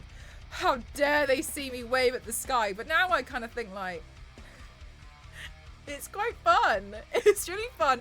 And like, I like doing things that, you know, maybe it's a conversation starter for someone later on. Like, I put all of my dairy-free milk in a hip flask because I think it's really funny when I watch the people at 9 o'clock in the morning at the hairdressers stare at me as if like, what are you doing? But like, you know, I think it's really funny. And then they see milk come out and they're like, oh. But like, you know, we can do small things for ourselves that you just think like, oh, it's quite fun. And I just think that's quite nice to just, you know, be nice, to be a lot nicer to yourself. It's hard at first to be like, but it makes a big difference. It makes a huge difference. Like, can you imagine, like, this stream wouldn't even exist if I was like mortifyingly self-conscious. You see me do some of the most ridiculous things with gaming. You see me like having the most ridiculous streams, like obviously like my body painting streams, like I'm completely exposed, but I don't mind. It's fun for me. Like I'm really I think it's important to become more familiar as well and like look after yourself. And I think it's I've seen your fatality attempts. But I love showcasing that in video games, right? Because there's someone out there who thinks, this is me. And also, if someone says to me, like, you're bad at gaming, yeah, no shit, did you just see that? And like, I love being able to laugh about it, and I love looking at the stuff I've done wrong and being like, Jesus Christ, that was bad, wasn't it? But I think it's one of those things, you know, like really learn to be more friendly with like who you are as a person. Like, well, somebody told me they like how I look out for myself, and I love that, looking out for yourself. Yeah. Also, you probably heard it mid-call, but my mouse ran out of battery, and I was trying to find the plug, but I unplugged my keyboard, but I forgot I didn't actually plug in the Bluetooth thing for my keyboard, so my keyboard wasn't working. And I was like, oh my god, and then I realised it was the wrong cable, and I was just kind of sat here like, I don't know what to do. So I was like, okay, that's what I was like faffing around with it. But you probably heard like the doo-doo, doo-doo on stream. It was because I was trying to figure out what's going on there. What's this cable from?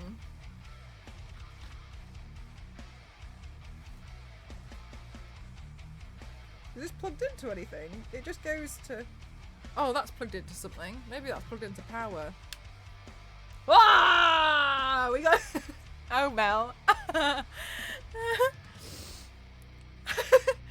The purpose of a game is to bring you entertainment and enjoyment. So the game is making you happy, then you are good at gaming. This is also why you should avoid Angry Crossing. I've missed a lot of chat then. So sorry. Let me go back. I go to the city on Tuesdays to see a movie by myself, and it's my favourite thing. Oh my gosh, Cinema Club. I love going to the cinema on my own. It's really fun. And it gives you so much power as well. Like, sometimes I've gone out for dinner by myself, like, because everyone's busy, and I want to go to the restaurant. So I'm going to go, and, you know, I know for some people that's, like, really scary to do, and they're a bit worried about it. Have I spilled something? No, tissue. Okay, cool. And I think it's great to be able to, like, treat yourself to little things like that. The idea of the person is 100% going to go home and tell their housemate. Guess what? I saw someone do today. Yes, Queen, that's what I love about it as well. Like, sometimes, I've never mentioned it to you guys in chat, like, sometimes I'll wear something really ridiculous to walk to the post office with, because my neighbours clearly talk about me anyway, so I might as well give them something to talk about. Be like, do you see what she just wore? Or, like, do you know what? A really small thing that people find really weird is if you literally go to the shops with your mug of tea. Like, to walk all the way to the shops like this, because I'm not done with it, and I haven't put it in like a takeaway tub or like a cup. Just go like this, and like people genuinely think, what the hell? But like doing really small things like that, I find helped me to be like, I don't care what you think. And I find that to be, hi Edgerunner, I found that to be really helpful, because it's so like, I'm not bothered. Like, to do really small acts like that, because it really takes away a lot of things from people be like, and I find it really funny now when people are like, what? Can you blame them? No, I think it's right funny. Yeah, look, I definitely see the van drivers with a mug of tea, and yeah, exactly. And you think like, oh, okay. I saw somebody, and it was a own clothes day at school, going to school, and they were going to school in their pajamas, and I looked at this 14-year-old kid, and I thought, nice. You get it. You totally get it. And I thought it was really funny. It wasn't like they wore something really like outlandish or stupid. It literally looked like they rolled out of bed and went straight to school. And I was like, yeah, fair enough. Like, it's own clothes day, but they didn't tell you what clothes you couldn't wear. And I just thought, like, that's great. Oh, I'm really happy for you. Like, you're going to be really comfortable all day. I love doing random stuff in public that makes people confused. It makes me laugh knowing so much. Exactly, Sunny Michael, it makes me laugh. I think it's really fun. But, like, it's these small things that I think bring a lot of, like, a little bit of love and a little bit more, like, you know, humour into your everyday. And I just think it's really fun to just... Yeah, you know, it's just small things. Then sometimes I'll wear stuff. My dad will be like, did you just go to the post office in that? And I'm like, yes. And he'll be like, okay. I really like it. I think it's really fun, and it took away a lot of the fear of, oh my god, what if this person sees me like this? And also, it just, you know, brought a lot more confidence in myself, because I just don't care. That respect you for who you are. Yeah, Pack, and what was the thing that we were talking about a few weeks ago? It was, if you've got a problem with me, text me. And if you don't have my number to text me, then you don't know me well enough to have a problem with me. That was what Tom Holland mentioned, but he learned it from somewhere else. And I thought, like, yeah, you know what? Fair enough. Go to Student Union Bar in a Pikachu onesie is the most empowering thing I've ever done. Who needs heels? Right, and one of the things that I love, I saw it was, there was these two best friends, and one of them was so embarrassed to go to the gym because he was overweight. And I will always say, I mean, obviously this is my opinion, but like, if you're going to the gym, you're clearly going to better yourself. So the fact that like so if someone went to the gym to poke fun at somebody else while they're trying to better themselves, I think that's a big problem for them. Like, that's crazy to me. Like, they're literally going there, like, why would you make fun of them? Just because, you know, say this is a marathon, you started earlier on, right? Like, I think that's crazy. But then they had a best friend who was like, okay, so they wore this, like, chicken suit to the gym, and they stood next to their friend to make sure that no one would look at their friend. They'd make sure that everyone looked at them. And be like, there's a guy in a chicken suit. Because you'd be like, there's a guy in a chicken suit in the gym. And I think that's so beautiful as well. Like, how you can look out for each other and, you know, really help someone. And maybe that gave them the confidence, like, the first few times to be like, oh, I'll go to the gym, like, with a buddy who's in a chicken suit. But then afterwards, maybe they're like, I can go to the gym without you in a chicken suit today.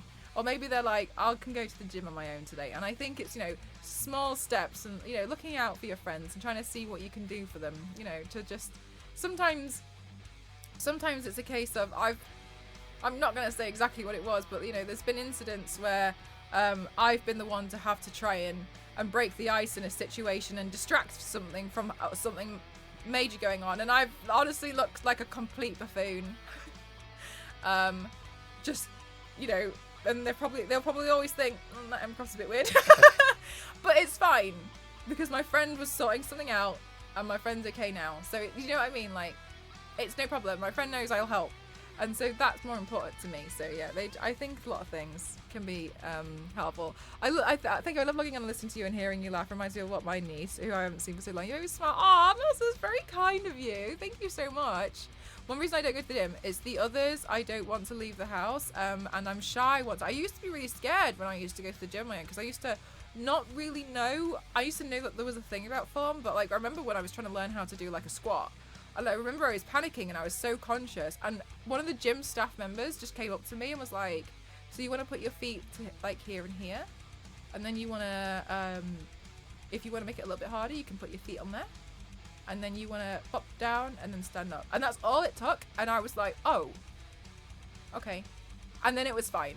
But I was so scared. I was so conscious. I was like, I'm going to look like I'm going to be in one of those videos. Because like, it's really not okay that people film other people in the gym. I think that's bad. But I was scared because I was like, I've seen the videos. I've seen people make fun of people. But you're there to better yourself. So I also would like to extend that to like mental health as well. You know, like if somebody thinks it's funny of you to like go to therapy or seek help or like use tools, do you really want to like associate yourself with that person? Like, probably not. You know, you're doing things to better yourself, and I think that's really, really important. I always try and think to myself, like, what can you do, and like how can you improve to be a little bit have a little bit of growth from yesterday. And you know, sometimes there'll be like nothing really like big happens, but sometimes you can like maybe think like, oh, maybe today I will reach out to a friend who I know they're struggling. Maybe I'll try and call them today, see if they want to pick up. And it can just be like small things like that. So I think it's definitely something to take seriously with your mental health. I love that we can all like, you know, have a little bit of a song and dance around some of the things, especially, you know, like for things like myself. I'm more than happy to be like, oh my god, like I'll sometimes do something like this, but it makes it a lot more approachable. And I think it's just getting the conversation started, really, isn't it? Of being like, yeah, like that was tough. And as I mentioned, like when I was at school, I went through loads of family deaths, and for even now, I realized somebody asked me the other day. They said like, do you not celebrate Christmas? Because I didn't really want to talk about it.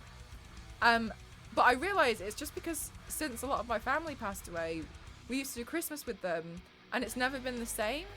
And that doesn't mean it can never be a thing again. It's just more so like I've always associated it with slowly seeing the table shrink.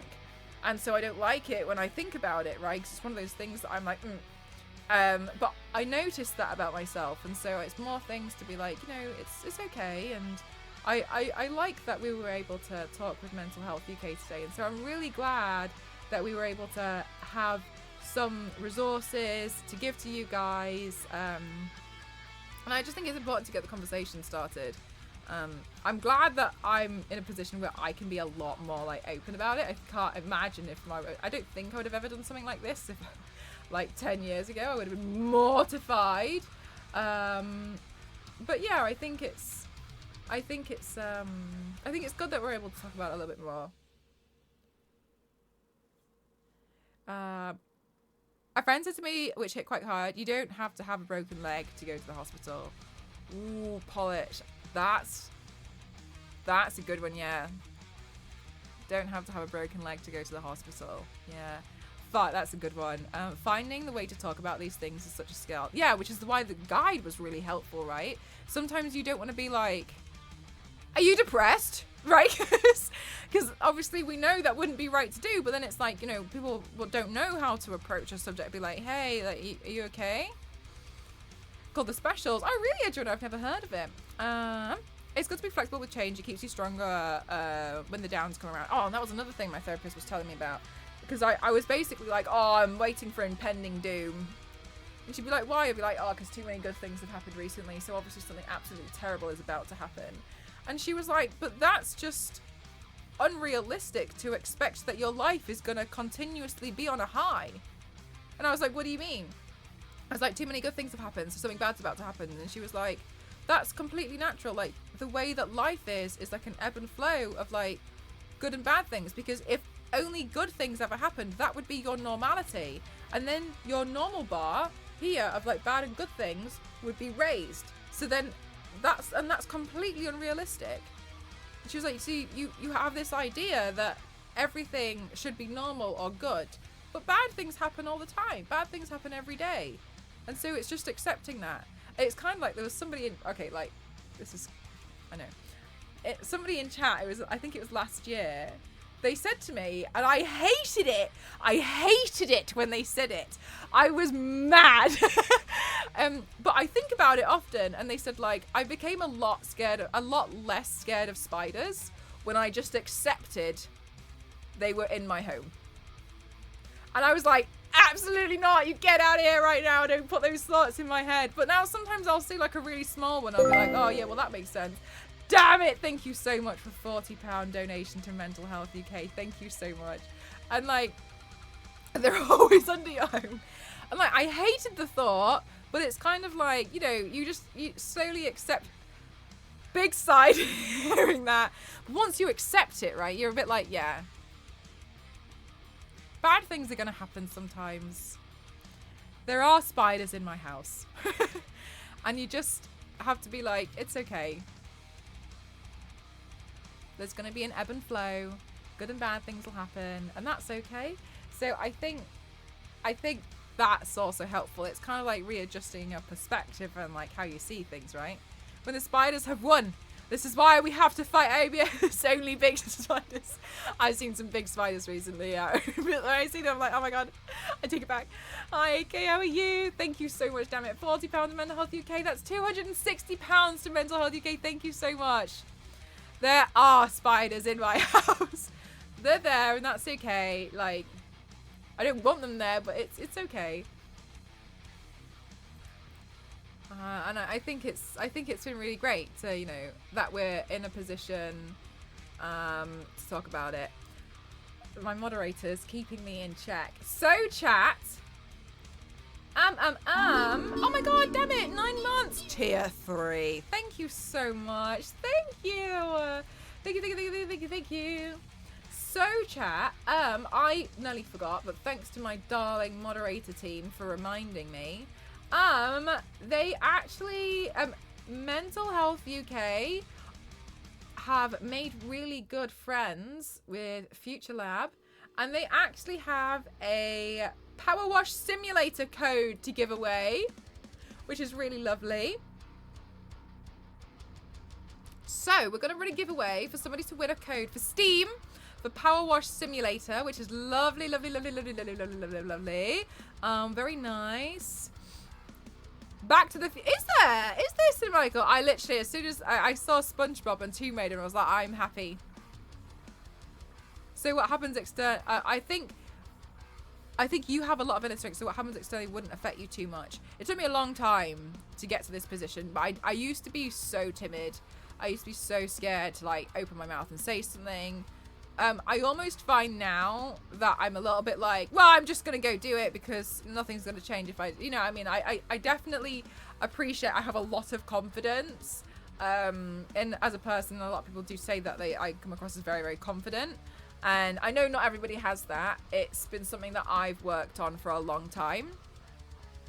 So I wouldn't expect anyone to like, you know, come out of the stream and be like, I'm basically confident now. Anything that happens doesn't affect me so much. But, you know, I've had a lot of things. I've had therapy for 2.5 years. I have been really trying to work on myself and my own confidence as a whole. I appreciate as well like the stuff that I do, which is like a lot of body painting and a lot of paints regarding, and a lot of paint, like I'm very I put myself in a vulnerable position where a lot of people would be too scared and they wouldn't have the confidence to do like a torso painting, and I appreciate there's that as well.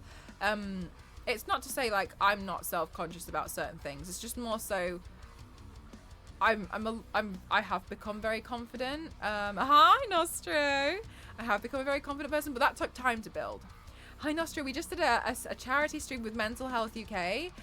It was really, really great. They provided a lot of resources and links to help people as well for like things in the workplace. We spoke about loneliness, and we spoke about like loneliness and like mental health in the workplace. We talked about like seasonal affective disorder, especially because we're going into the winter months. And like one of the things that I just really liked about it was that we were just really open about a lot of things to talk about, because I think when you hear other people being open about it, it can make you be a bit like, oh, I've been struggling too. And people are like, oh, really? And you realize it's okay.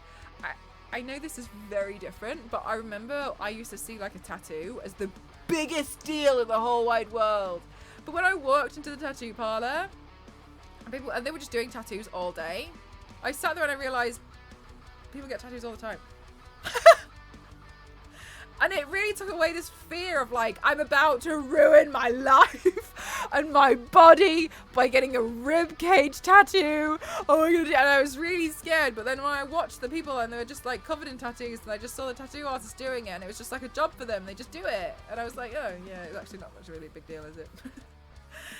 Rich seemed really cool. It felt like a good conversation rather than being too far. Yeah, and I liked that it was really relaxed. Rich was so lovely. Rich mentioned to me, they were like, I've never been on a live stream before, like talk. He was like, so I'm a bit nervous, and I was like, oh my gosh, I have a really nice community. And he was like, okay. No, and I was thinking to myself like, oh my gosh, like everyone probably says like they have a nice community. And so I was just basically explaining like I've spoken about my mental health stuff. I really struggle with imposter syndrome really badly. But yeah, have you been tempted to get any more ink? Yeah. There we go, chat. I just closed. So no giveaway. It's the Star Wars Lakers like, so I get to have Power Simulator. Welcome back. Have you ever felt tempted to get another tattoo? It is where it cut. Oh, sorry. Yes, yeah. Thank you so much, Polish. OBS is rude. Yeah, like I've got one booked in for here. I'm gonna get like a little Michelangelo inspired piece, which is gonna be like I've seen a few people get it. It's not my design. Where you know like the fingers, the finger touch.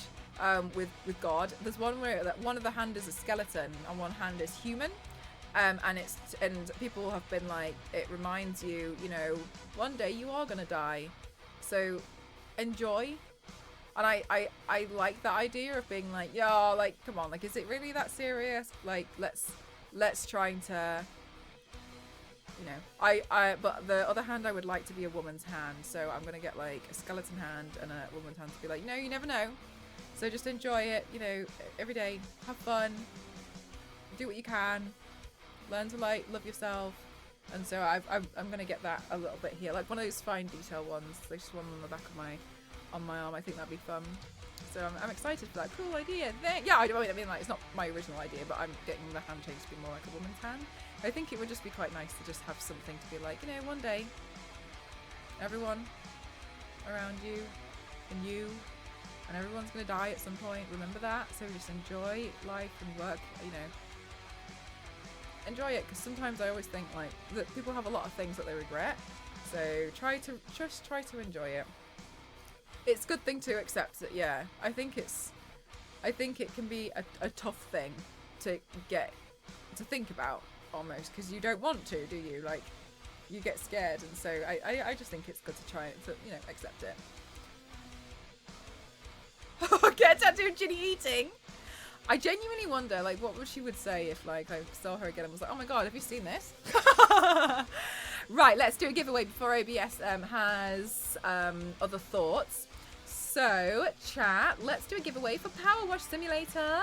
Power.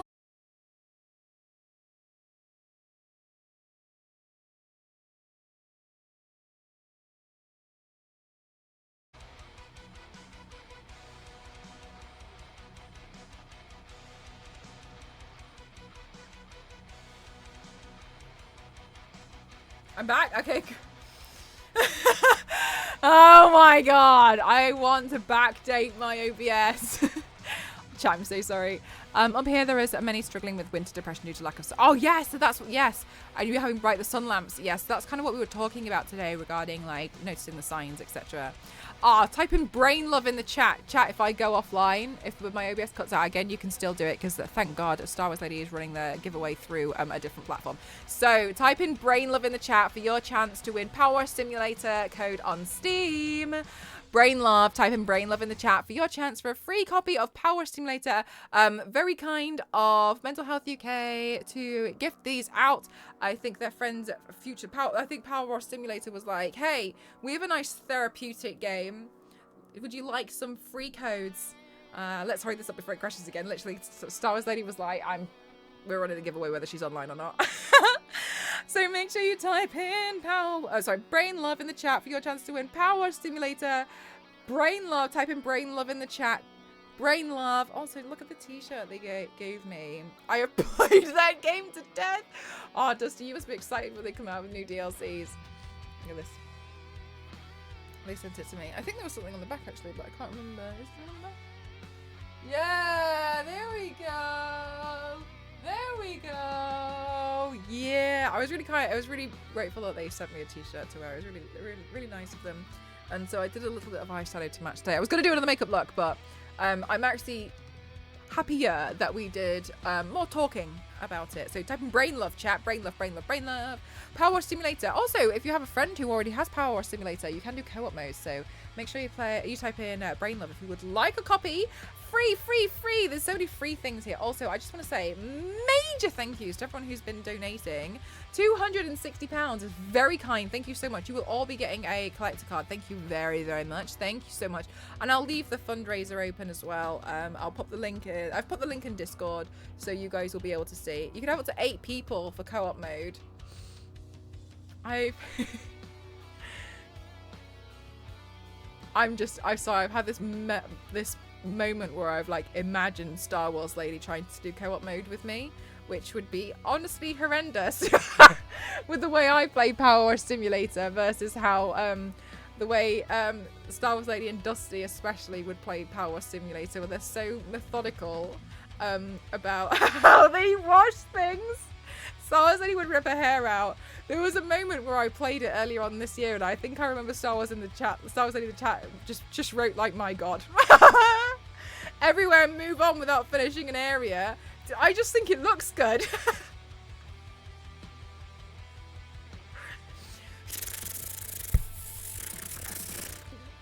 And I'll just and then I'll be confused and be like, well, I can't see any dirt. Like, where is it? Because I haven't gone through it. So methodical. This needs to happen. We'll do like 2 sides of Croft Manor, and one person isn't allowed to, and we're not allowed to see the other person's side until after like 15 minutes to see what you've done. And the Star Wars Lady just like like a gridded block of like Minesweeper and Mines. Star Wars Lady, you have the link. Chaotic power washing technique. Wow. Oh my god. How do you're so fast with it.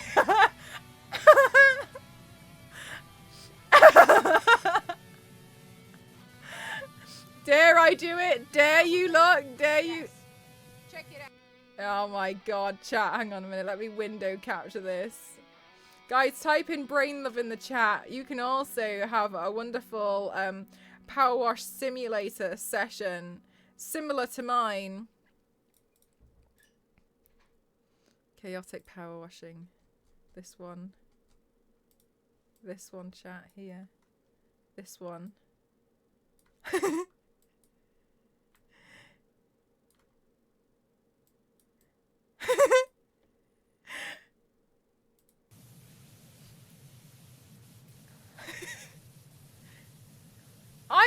I just feel like this is better. Thank you, Star Wars Lady. Check it out. If you've got Power Wash Simulator, it's a free DLC, so you'll have access Guys, to it now. I hate it already. A few hours ago. Sponsored by them today. This is how I don't understand how else you could play. I've turned myself into Lara Croft wearing PPE. And they're eating lunch while straying all over. Husband doesn't know it's me. But who else are you going to see parkouring up these grounds?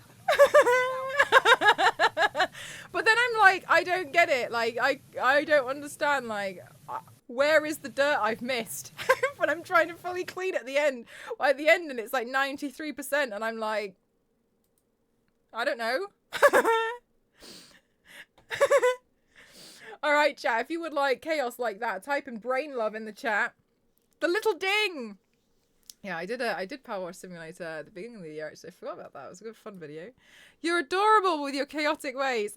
My favorite thing, I think, is like learning that I'm chaotic, and then seeing you guys be like, when you watch my streams.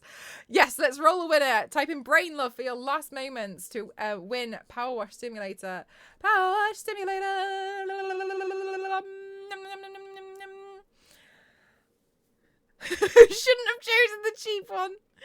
Alrighty, alrighty. Entering just for the opportunity to undo the chaos my eyes have just witnessed. Mr. Dookie, congratulations, you've won. Would you like to claim your prize? Type in claim in the chat if you would like to claim your prize. Mr. Dookie, congratulations. Congratulations. Would you like to claim? Type in claim in the chat. Mr. Dookie, congratulations. GG. Congratulations, Mr. Duke. Would you like to claim your prize? Type in claim in the chat right now if you'd like to claim. Claim, thank you. All right, major congratulations, Mr. Dukey. If you could please make sure your whispers are open. My moderators will whisper you the code, yeah? So then you can have that. If you won, you would have had to come up with Mel. Oh, can you imagine Star Wars Lady? I don't even know if Star Wars Lady would be able to function afterwards. I genuinely would probably be concerned for Star Wars Lady or Dusty's welfare. Okay.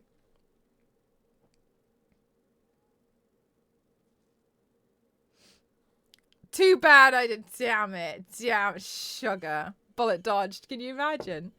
All right, chat. So I'm going to leave the donation link open, and I'm going to process all your giveaways as soon as I can. When you play Power Wash Simulator, I had to set my mindset to the same as when you let a small child help you clean. Okay, well, they're just going to do their own thing over there, and we'll fix it later, and it'll get fixed. It would, oh my god, Siru? That's so funny. Like, all right, like, okay, we're just gonna have that happen. Far too relatable. My mum used to get really angry with me when I tried to do the washing up because I used the entire bottle of washing up liquid, and she'd be like, "There's like 4 plates." Ooh, how? And then when I was younger, I would see my parents washing the car, and my mum and dad had just got a brand new Vauxhall Corsa, and it was orange, and my dad had a green one, and I remember thinking that the driveway looked like Tic Tacs, and I wanted to help wash the car, so I picked up a bunch of stones and mud. Mr. Dookie, thank you so much for gifting to Mental Health UK. Thank you for the donation. Charge thank complete. you so much. I picked up a bunch of stones and I rubbed it all over the bonnet, and my dad just has described it to me as an ice rink because I left that many scratches in the front bonnet. Because I just basically smeared it and was like cleaning like this all over it. You meant well, yeah. And he was like, Took me a long time to buff that out. So my dad physically buffed it out himself. Oh my lord. Yeah. Yeah. Yes, a menace. I think there was one point where I tried to climb the onto the window ledge, and I used the curtain as like a rope, but I stood on the radiator, snapped that off.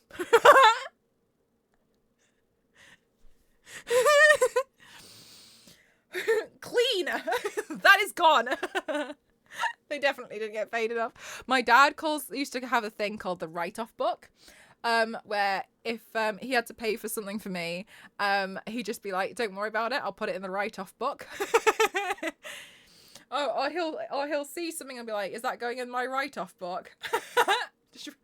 That just gets written off. That's gone. When you've done those things, if I may ask, I think I was probably below the age of like 6. I was really, really young, where I would try and do a lot of helpful things. When I got to I was actually mentioning it to chat last week. At the ripe age of 11, I wallpapered this room, and yeah, so you know, I learned very quickly. This was last week. Can you imagine? Yes. A young menace, but it's fine, chat. Look, what could possibly go wrong? I've now just decided to live stream most of my life. Yes, we can imagine. Just didn't explain it correctly on how to do things. Well, maybe, Pack, but also I did a lot of things without asking to be explained. I just would go ahead and try and do things myself, which, I mean, as also, you know, for someone who... You've probably seen me try and do that a lot now. So, you know, now I just have a camera pointing at me while I do it. Shares the crazy moments with us now. Yeah, exactly. Like now I feel like you lot see. You should have seen it when I was trying to live stream in Japan. My God, I broke my gimbal and it was on. It was live streaming. And so many of my chat told me they had motion sickness. If you break a radiator, then there's no point in cleaning it. Job done in my eyes. Yeah, no problem. Just don't worry about the leaking water on the carpet. It's fine. All right, chat. So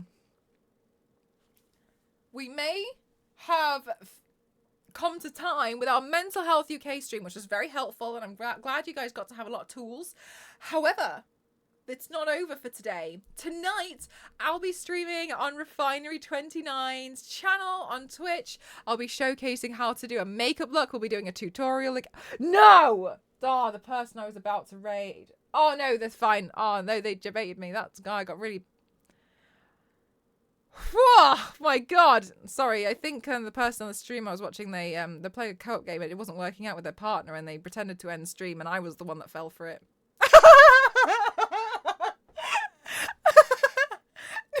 Absolutely not.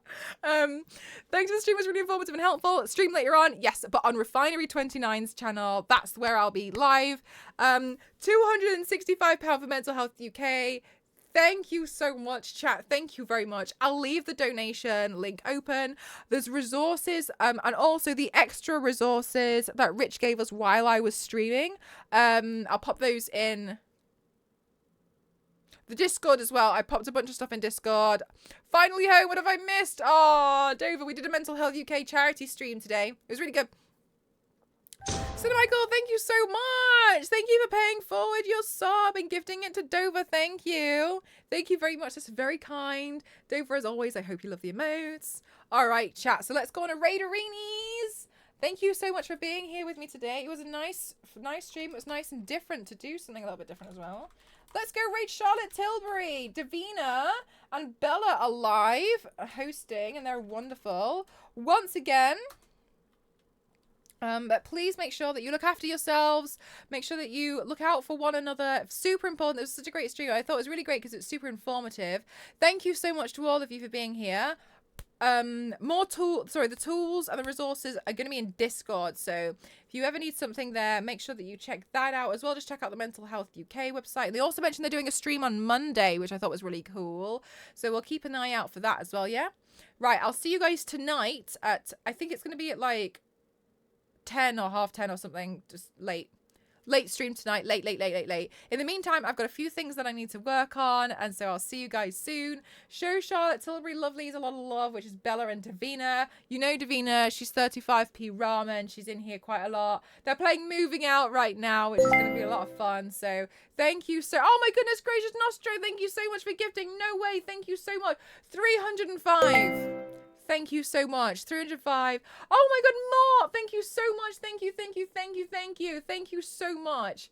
Thank you very much. Oh my god, I think you did it at the same time, guys. Thank you so much. Thank you. 305 for Mental Health UK. That's wonderful, and I really appreciate it. Thank you so much. 305. Pitbull. Tonight, I have it. Refinery 29 tonight. Thank you so much. Thank you.